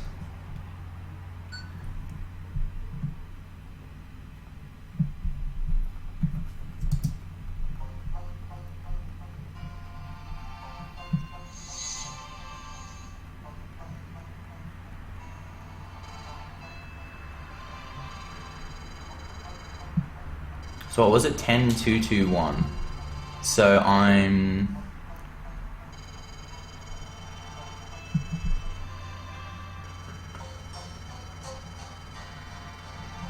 $898 off. I said that was 578. So that leaves 320 that I need more. Okay.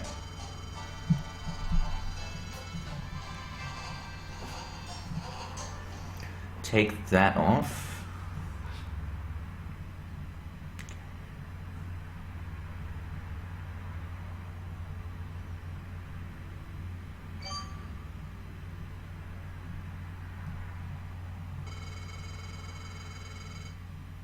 So I guess it doesn't really matter if I get a bad floor 1 on Uproar Forest.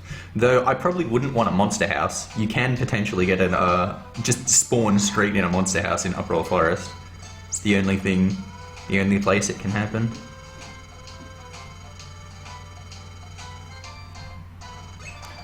Why? Why not?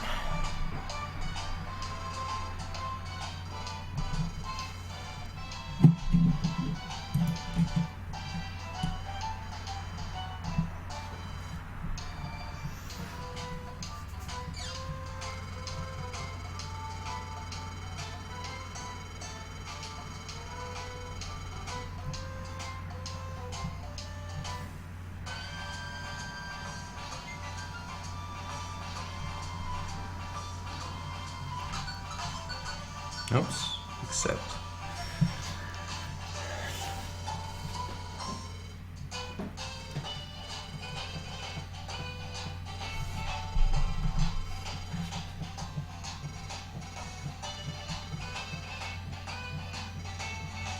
Okay, so what I'm gonna do when I get these kills, for a few of them anyway, I'm going to, because Uproar Forest also has a darkness thing to it when you're going through the corridors, so you can't fully see.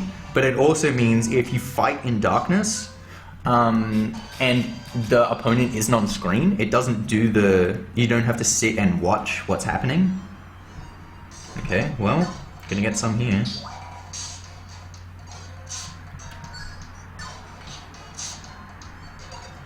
That's at 320.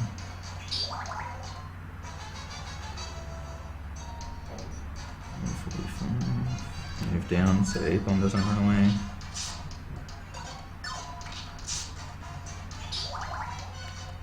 So I only need to get one more kill.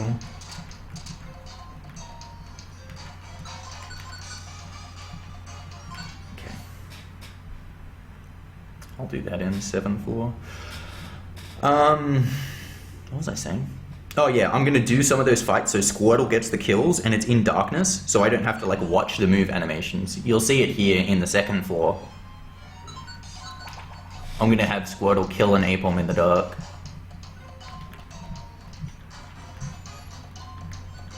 Right here.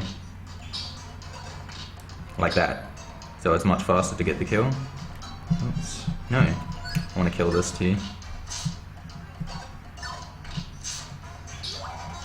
Damn it. No, no, no. Shit. Left, left.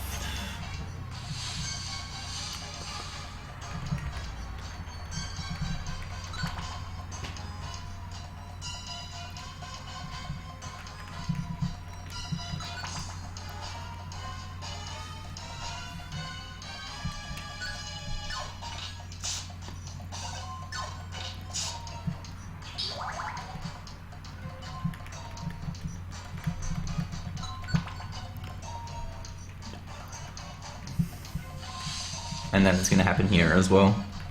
I'm going to kill both of these things behind me in the dark. And I'm going to manipulate criticals by doing it here. See, crit, dead, then this one, and then he's dead too. Okay, I'm going to take the last one here. I'm not going to risk getting a really good pattern on Mount Steel and having to kill a bunch of things. Oh, whoop, shit. That was dumb.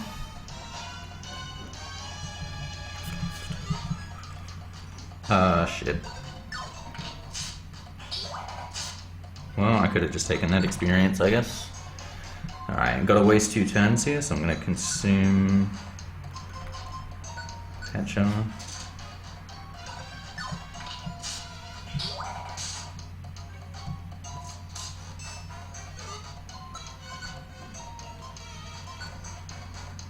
Shit.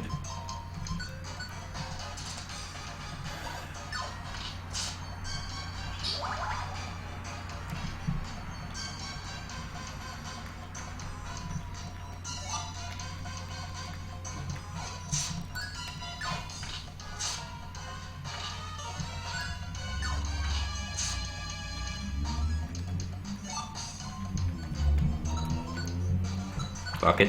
It's not the worst thing in the world if these moves become unlinked. I can just relink them when I link double slap.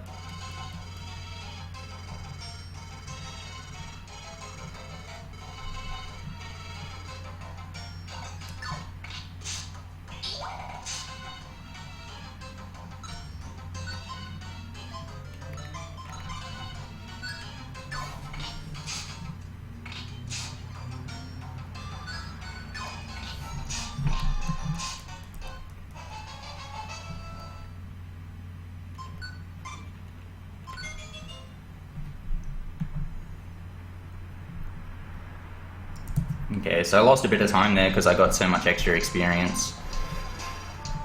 But I'm now set on experience, so at least I don't have to worry about that. I'm 1 minute and 45 seconds ahead. Now I've now got double slap, so no worries.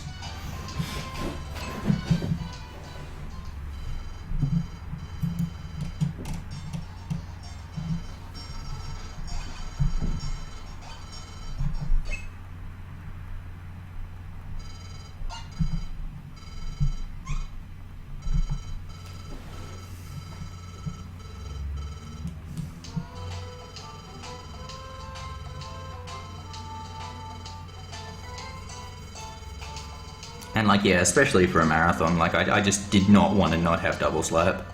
Yes. I don't know why I took so long on that.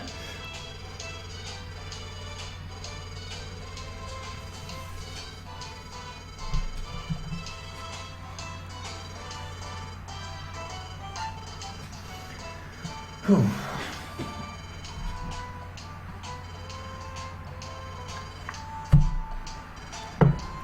And the place I lost the most amount of time in what is the current WR at the moment was the next two things, getting the 4 missions and the 2 missions.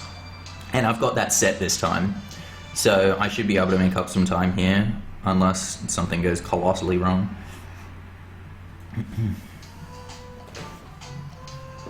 I'm not going to go link the moves back yet, because I don't want to link double slap until I go to Magma Cavern. Because, like, if I'm killing something by using tackle, I don't want to sit there and use double slap as well. And there's nothing in Mount Steel that I need double slap for. Everything will just die to tackle, so. And like I said, the link moves coming apart for Squirtle isn't a big deal because I have to go to the link shop and link double slap, like I said. I will do it before Tiny Woods though, because in Tiny Woods I can just regular attack things, and if I wait until after the 2 Tiny Woods missions, then Gulpin has an extra set of attacks because I'm going off to Magma Cavern, and he's just like, oh, best of luck with the impossible task, I believe in you, buddy. Now, did you want me to actually do something? You know, so there's just extra attacks there that I don't want to deal with.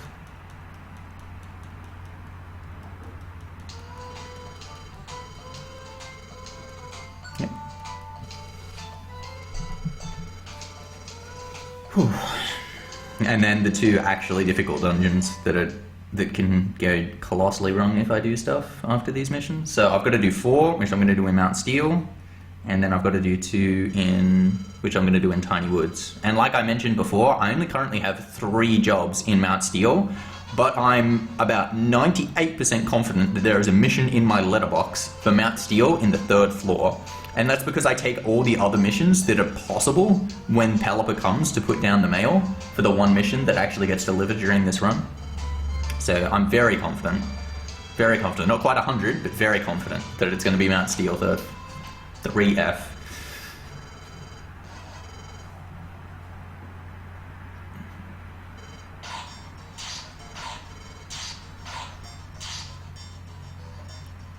And using this as a strategy is only something that I came up with yesterday. Which is funny because I did it in my old PB, but it was never in my notes. I think I just did it by fluke and never considered that it was always going to be there. I was just like, I'll just check my letterbox. And then I didn't realize that that's always going to be the case. Yep. No. Take job. And now after Mount Steel.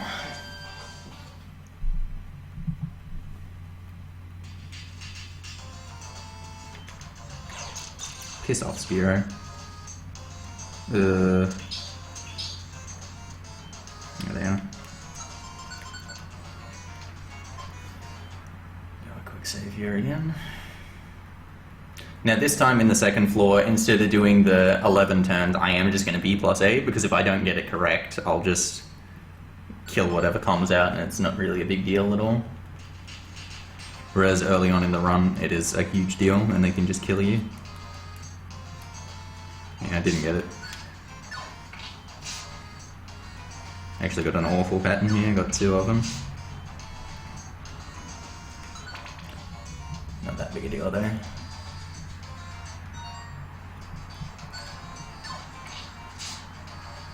Let's circle around. Yep.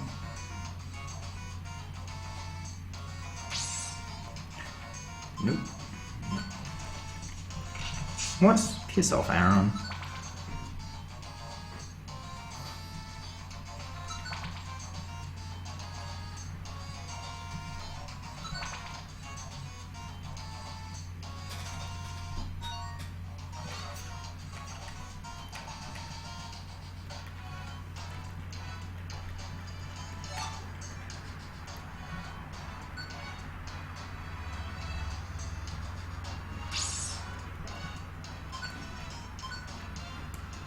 One.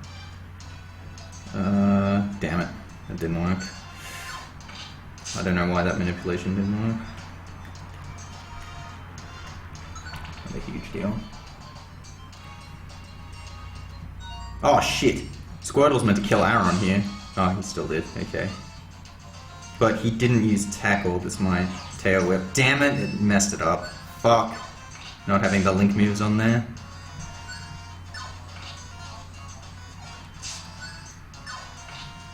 Piss off, Tyring. Wait, what? Where the fuck is he?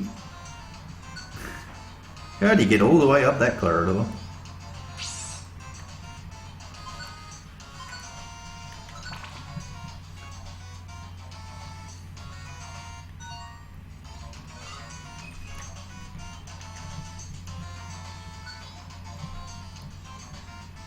Okay, there we go. Peace out.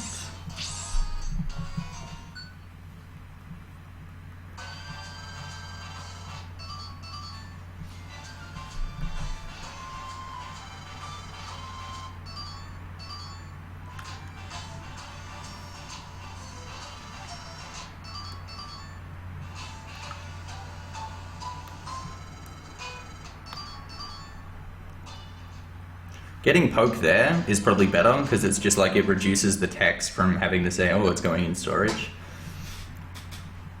Even though I did have a couple open spots, didn't have many.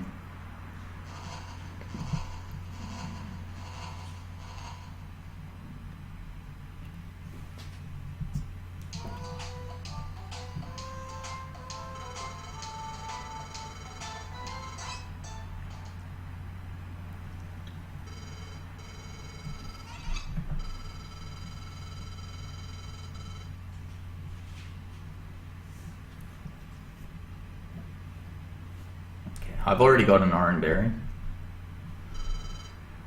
I picked another one up in Mount Steel round 1, so I'll be fine there.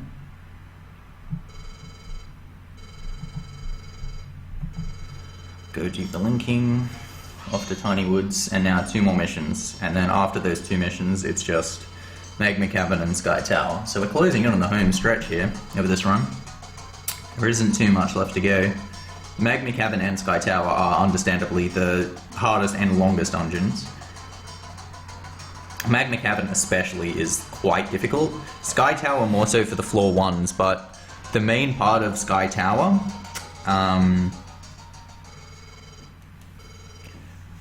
a lot of the floors are pretty close to each other, but in Magma Cavern they're pretty well spread apart. You have to do a lot of running, so much so that Magma Cavern you actually have to ingest something for your stomach, otherwise you will run out of tummy and start just killing yourself. And I do have that apple still that I picked up early on in the run in Thunderwave Cave, so I'm just going to eat that on probably the 15th floor, because the 15th floor is quite easy. and hopefully that'll take me the whole way. You need, if you do everything perfectly, 126 stomach to not run out, so you can use a gummy because a gummy refills 25 and just like run out right at the end of the last floor and then just walk your way there and it's fine. But by having the apple, I'll have a bit of buffer room as well, so that should be nice. And I mean, obviously you don't know what floor 1 you're gonna get also.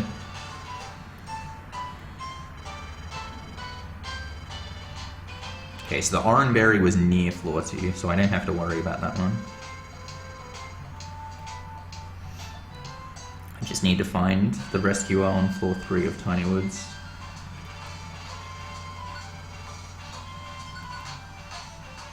Oh shit.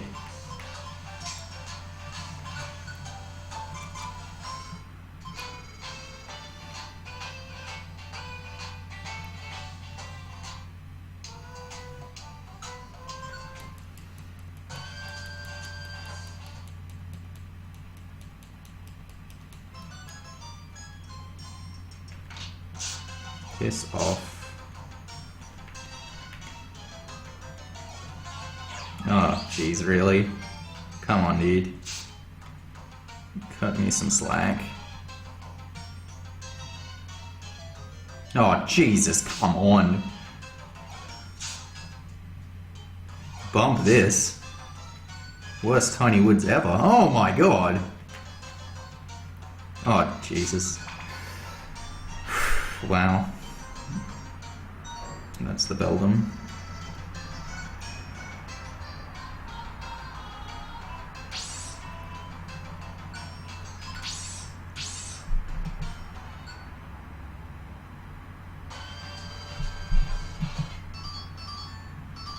Oh, that Reviver Seed didn't go into storage. That's nice. So now I've got 6.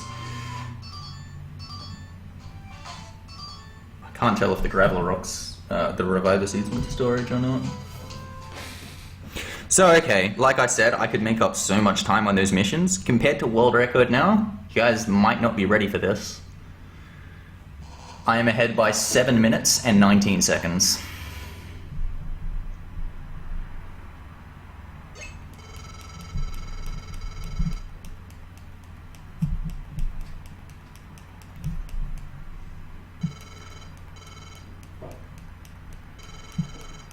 Let's just hope I can get a good Magma Cavern and Sky Tower.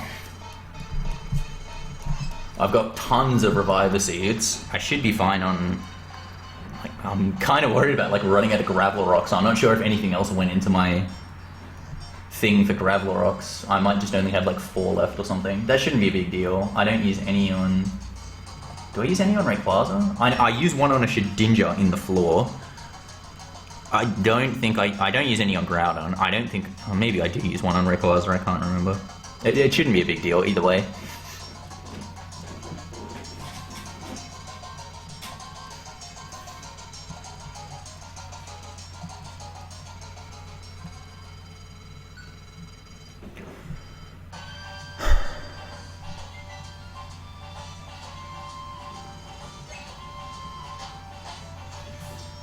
I've got to pay a lot of attention in Magma Cavern though, because I mean there's more floors here, so there's more I've got to remember. And there's also like a higher chance of like, there's a lot of floors where it's like if you just move one tile out of play, then enemies just come out of everywhere to shit on your parade.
let's do it. So I got to remember, in Magma Cavern, I RNG manipulate on floor 1 and then again on floor 2. Again, because the floor 1 patterns are just garbage. It probably would... anyway, I know. It's a lot faster to do it on floor 2 again, as well.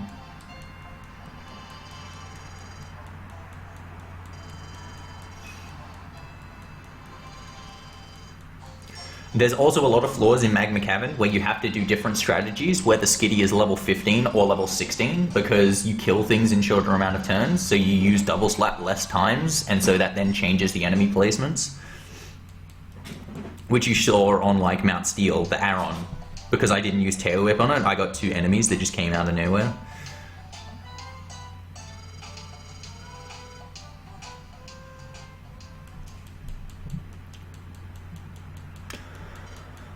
Okay.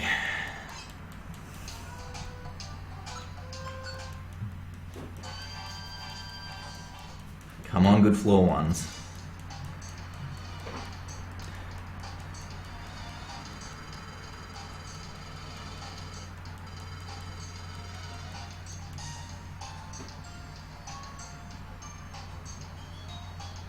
Shit. No, dude.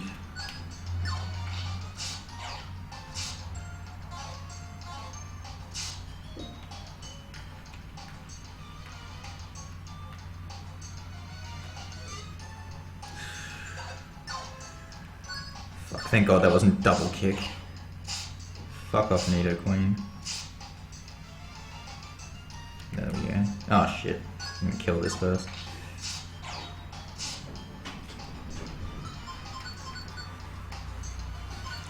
Well, that wasn't great, but I didn't lose a seed or anything, so... I mean, I really shouldn't be worried about seeds at this stage. I've got 6. That's so many. I don't think I've taken one out yet, have I? I haven't lost one the entire run.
So floors like here, if I had gotten Water Gun and linked it, like, Squirtle kills here with Tackle, and so he wastes the bubble, but he would just waste Water Gun here as well.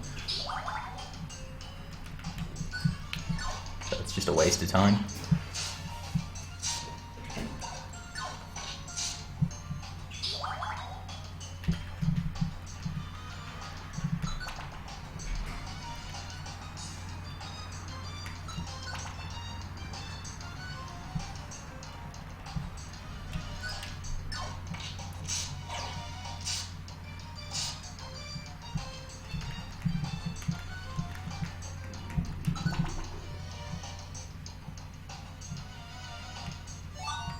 Oh, god damn it.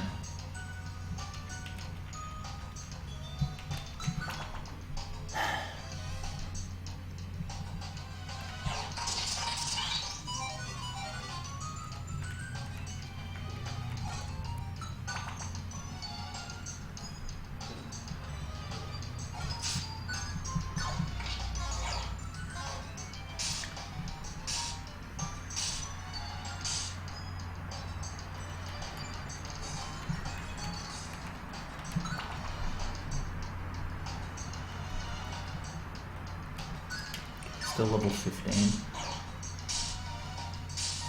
Please don't get the level up here. Okay. Just a little bit of enemy manipulation there too.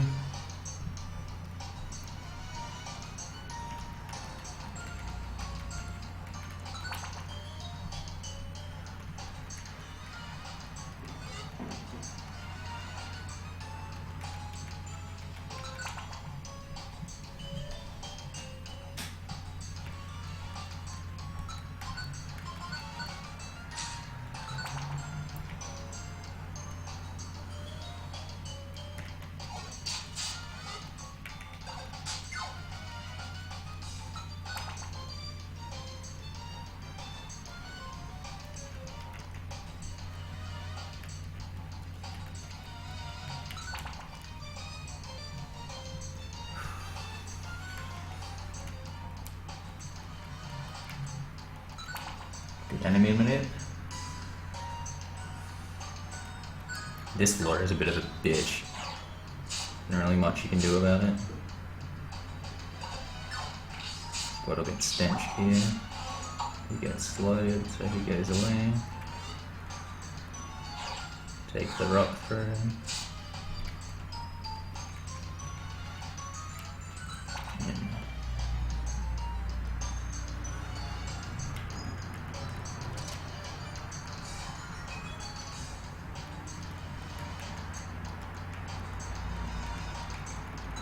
That was right.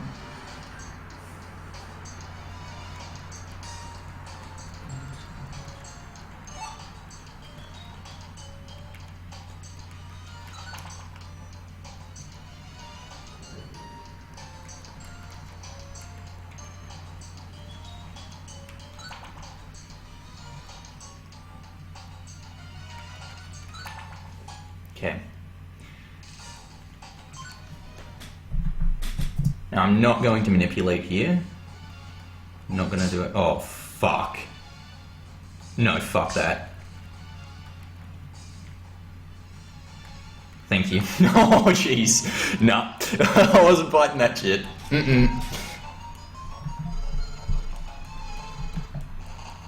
Okay, but the reason I didn't RNG manipulate there is there's only one floor. Now, this means that Groudon, the fight here, is going to be random because I haven't manipulated any RNG for it at all.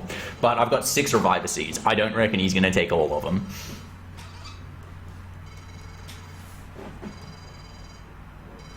So I'm just going to go up to move left so that he starts the fight straight away, and then I'm just going to tackle. Like, honestly, I could have tracked, but I'm not even going to do that. He could always get Cute Charm by attacking me, and like, Squirtle could always slow him with Bubble. I've got 6 Reviver Seeds. I reckon I'll be fine.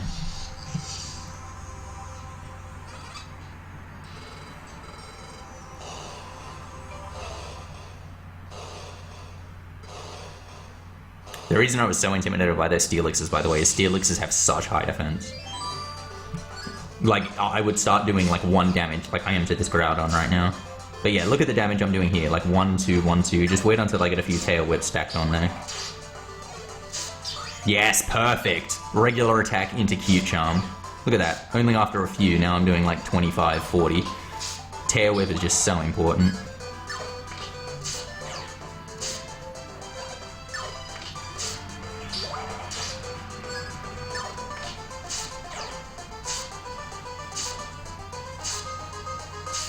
Nice hits. Oh, wow. Dead.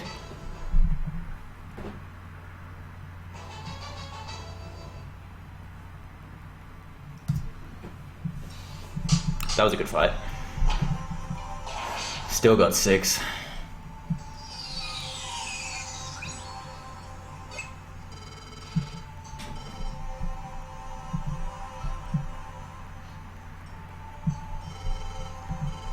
My floor ones could have been better, but that was a good fight.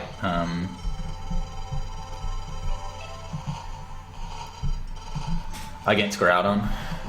I'm lucky I didn't fight those Steelixes. I definitely made the right call there to turn tail and run.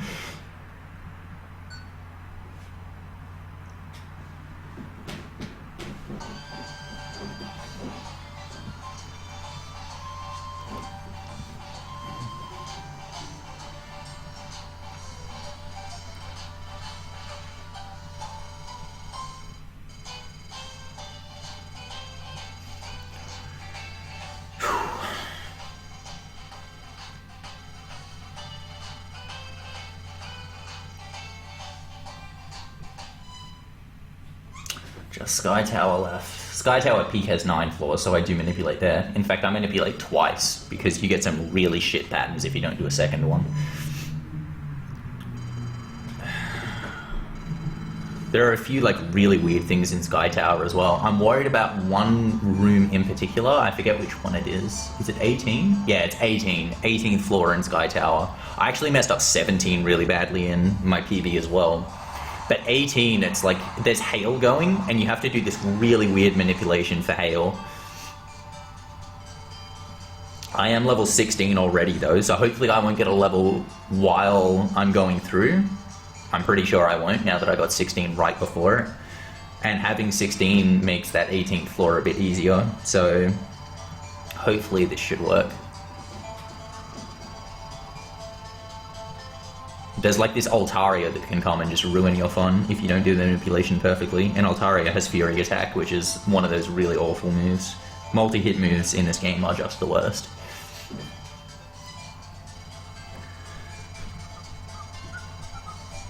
Sky Tower also has some jam and music as well, so definitely enjoy this. What's that? Let's do it.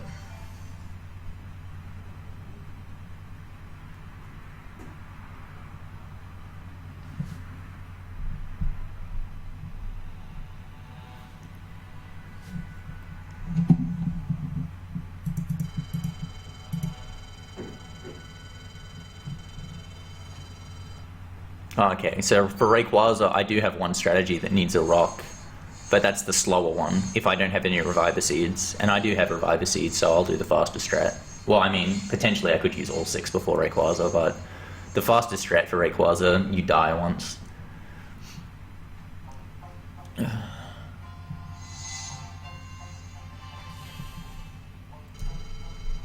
Hopefully I don't use all 6 before Rayquaza.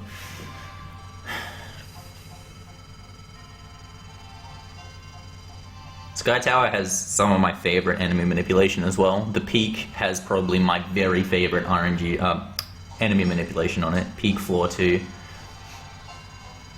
You'll see it when it happens.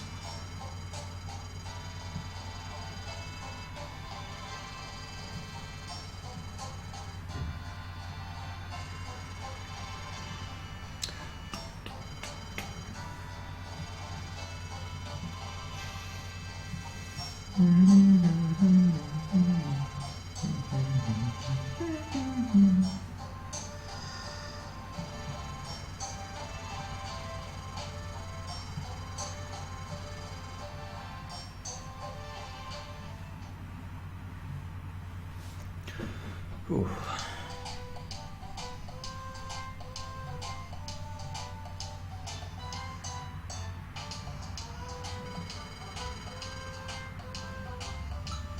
Okay. The last thing that possibly could have screwed me up was going to Uproar Forest there or something, just pressing down too long.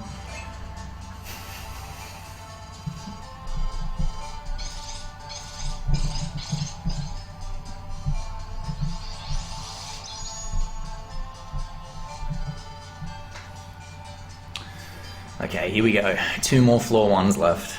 Give me some good shit, man. Just give me some good shit.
What do we got? No stairs. There we go. Beautiful. That is beautiful. The second floor here actually is pretty awkward. You like spawn right next to the stairs, but also right next to 2 enemies. I just take damage here. It doesn't really make too much of a difference at all. It's faster than actually fighting them. And just like hightail it to the stairs.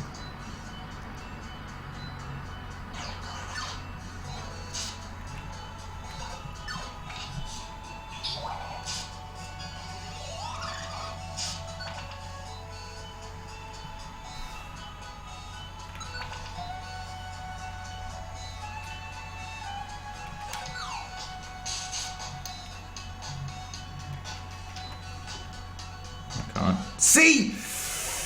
Shit!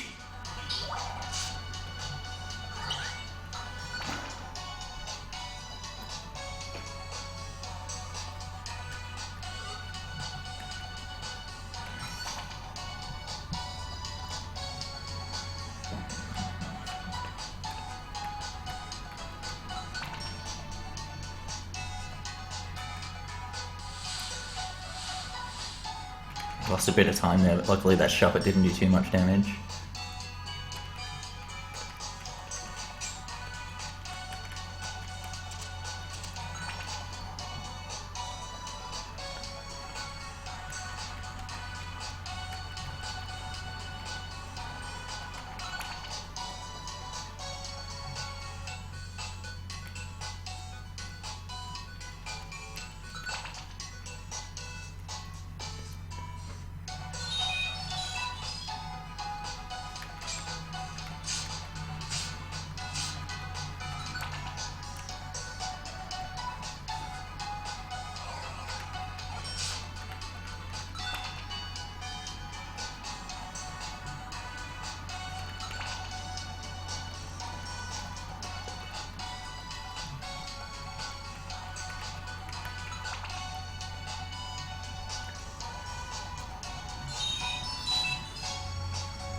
Okay, here we go. Here's the stupid room.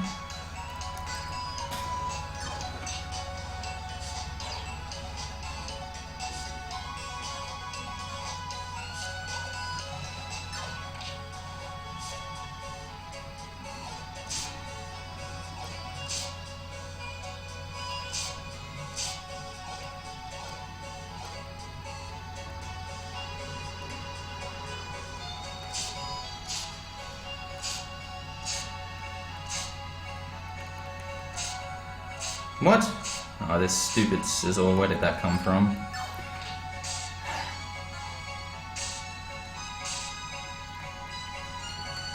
I did something wrong.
Oh shit, that's the wrong way.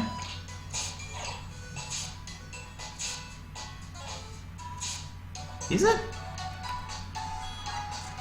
Oh shit. Just come over here. I've gone the wrong way in this floor. Would you fuck off? I can't believe I've made an error like this. Fuck! I was meant to go up, evidently.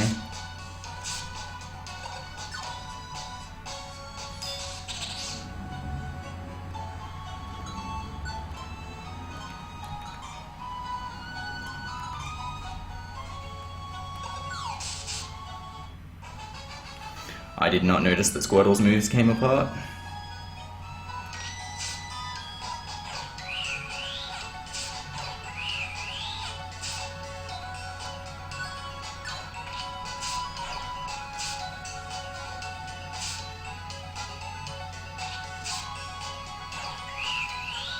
fuck, this is just a huge issue.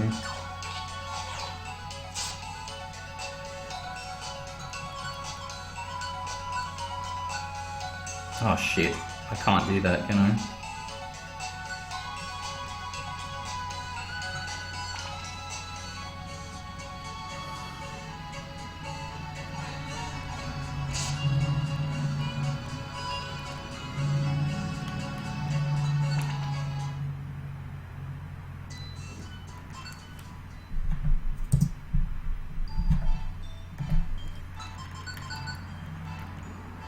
Well, that was a good floor one. God, I hope that link box stayed linked even though they were out of moves. Shit.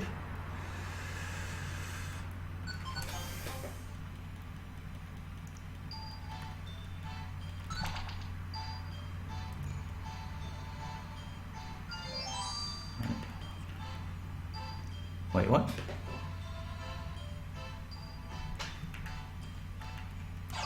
That's the minute I was talking about that I really liked.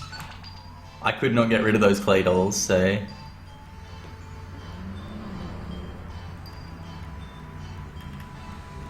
Oh shit, no. Fuck, just focus. Don't fuck up at such a pivotal moment. Ah, damn, floor 24 on Sky Tower. Damn.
Oh no. Don't tell me this is going to mess up the enemies. No, it didn't. Okay. Alright, Rayquaza. This should go fine. I've got so many seeds. Even with that colossal fuck up in 24 of Sky Tower, I still didn't lose a seed. They refused to kill me. I fucking unlinked the moves and they still didn't kill me. Actually, the only thing that could go wrong is if Squirtle doesn't have the moves linked here, but honestly, I don't even think Rayquaza is going to get 6 turns no matter what happens, so... I'll go the fastest strat, just BA, and then we'll go straight into it.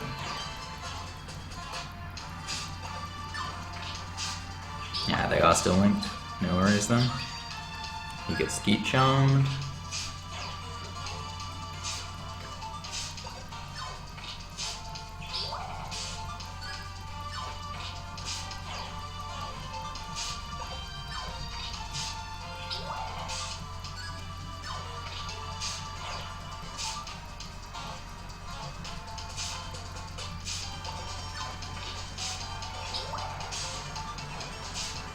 Kills. There's my seed. And dead. Okay, so there's pretty much nothing between now and the end of the game. All it is text. And I would like to let you guys know that I am 6 minutes and 49 seconds ahead of world record.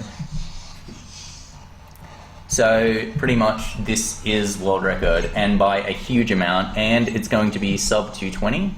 By the actual timer. The marathon timer is going to be quite a bit inflated because it took a few times for me to get Skiddy.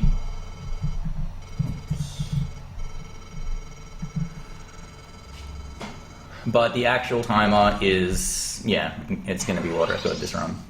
And sub 220 was like the goal that we wanted to get with this route. And I just got it in a marathon, so there we go, too easy. I'm really happy with that run. I'm only disappointed with two things in that run. One of them was obviously the 24th floor of Sky Tower. I completely cocked that up. And that probably cost like a minute, maybe. Like, that was really bad. It was really unfortunate too, because it was like right at the end. And it's just like, it's so much concentration getting through that many floors, I just didn't make it. And the other thing was tickling Zartu instead of attacking him. But apart from that, that run was like really nice. I got some really good floor ones. Missions went really well. Execution overall was okay apart from those two things.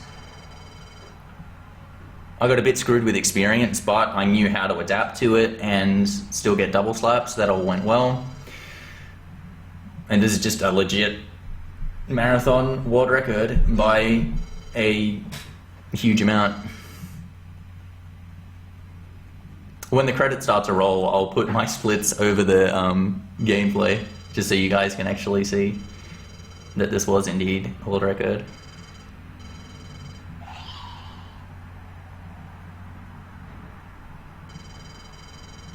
In case you don't believe me or whatever. Not that the splits would make it official or anything, but like you could go back in time the run yourself if you really wanted to, but just to show you guys that I'm not like pulling your leg or whatever. Grats from France, dude. Thanks, France.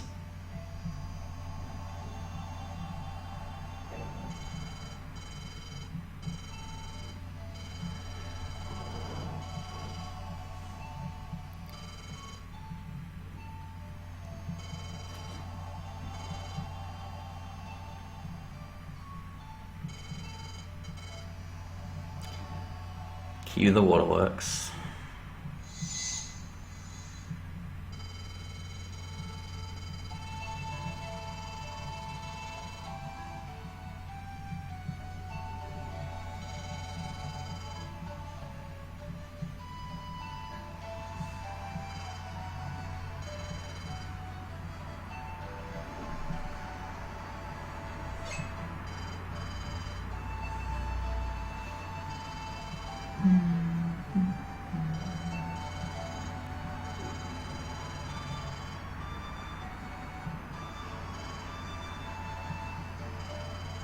Well, overall, I'm pretty happy with that run. I'm pretty happy with how all 4 of my runs went this marathon, on a personal standpoint.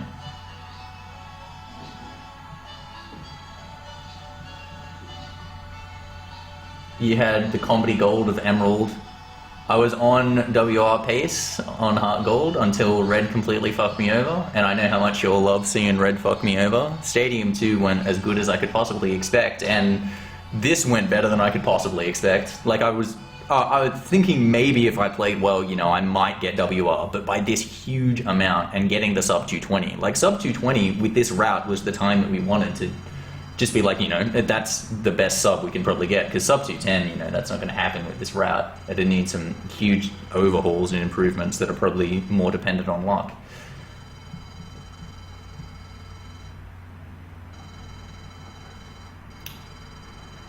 So this just went amazingly. In regards to the whole marathon on a whole, I'll be completely honest, I haven't watched any streams on Twitch for like months up until this marathon. And I've been watching a lot of the runs and they've been like real enjoyable to watch. And coming up after this run, we've got pretty much only quality left. Like, it's the favorites in Gen 1 and Gen 2. We've got that any percent glitchless, and I mean, definitely should watch the red race if you guys can. Like, that's definitely going to be potentially the highlight of this marathon, I would imagine. A 4-way red race. And then I know you guys love some yellow and some gold, silver, crystal too. And those are still to come in the short space of time that's left.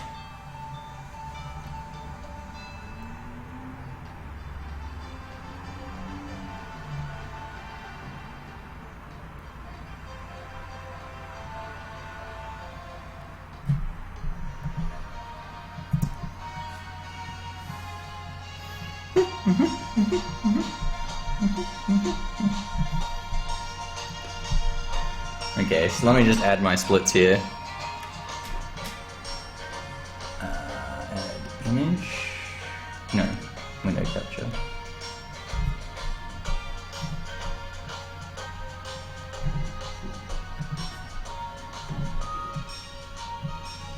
That's what my final time was. 2:18:26. It might be like 27 or 25 or something, but it's around about there. Let me add some more so you guys can see the time loss and gain.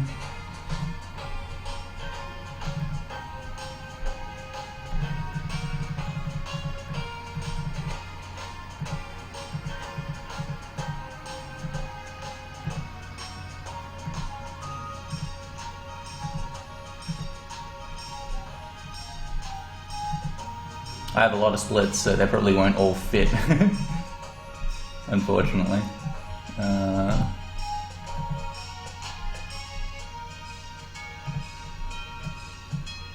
Oops.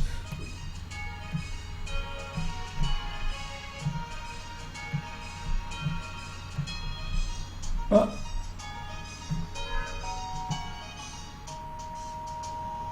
I don't know if you guys can read that.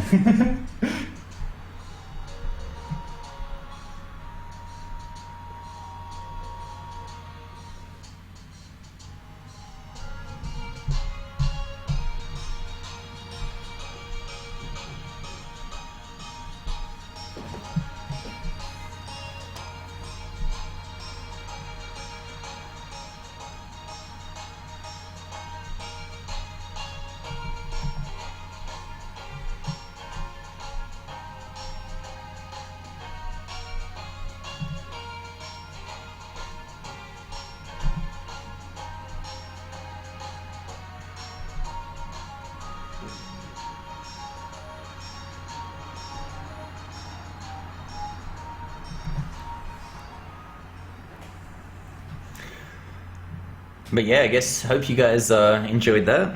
I'm really happy that I got a time that was that good.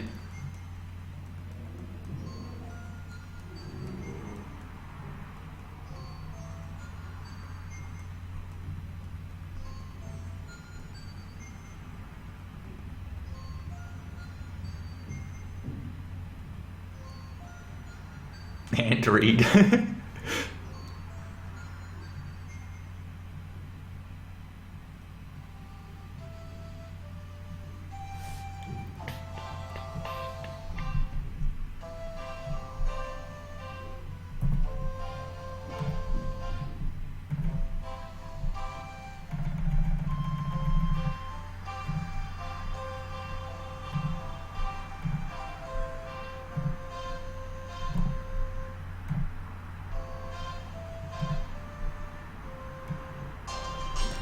Well, you probably should be able to read that, which is like the second half of the run.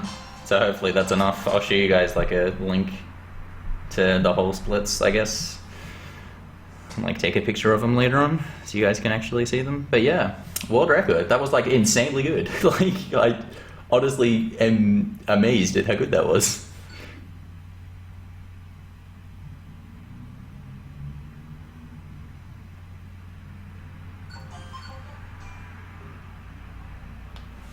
So alright, peace out guys. Enjoy the rest of the marathon. I might come back on for commentary at some point, but that's my last run. But definitely stay tuned for everything that's left to come up. As I said, there's some like really quality runs. I think the next one is... I want to check before I say it, but I'm pretty sure it's yellow.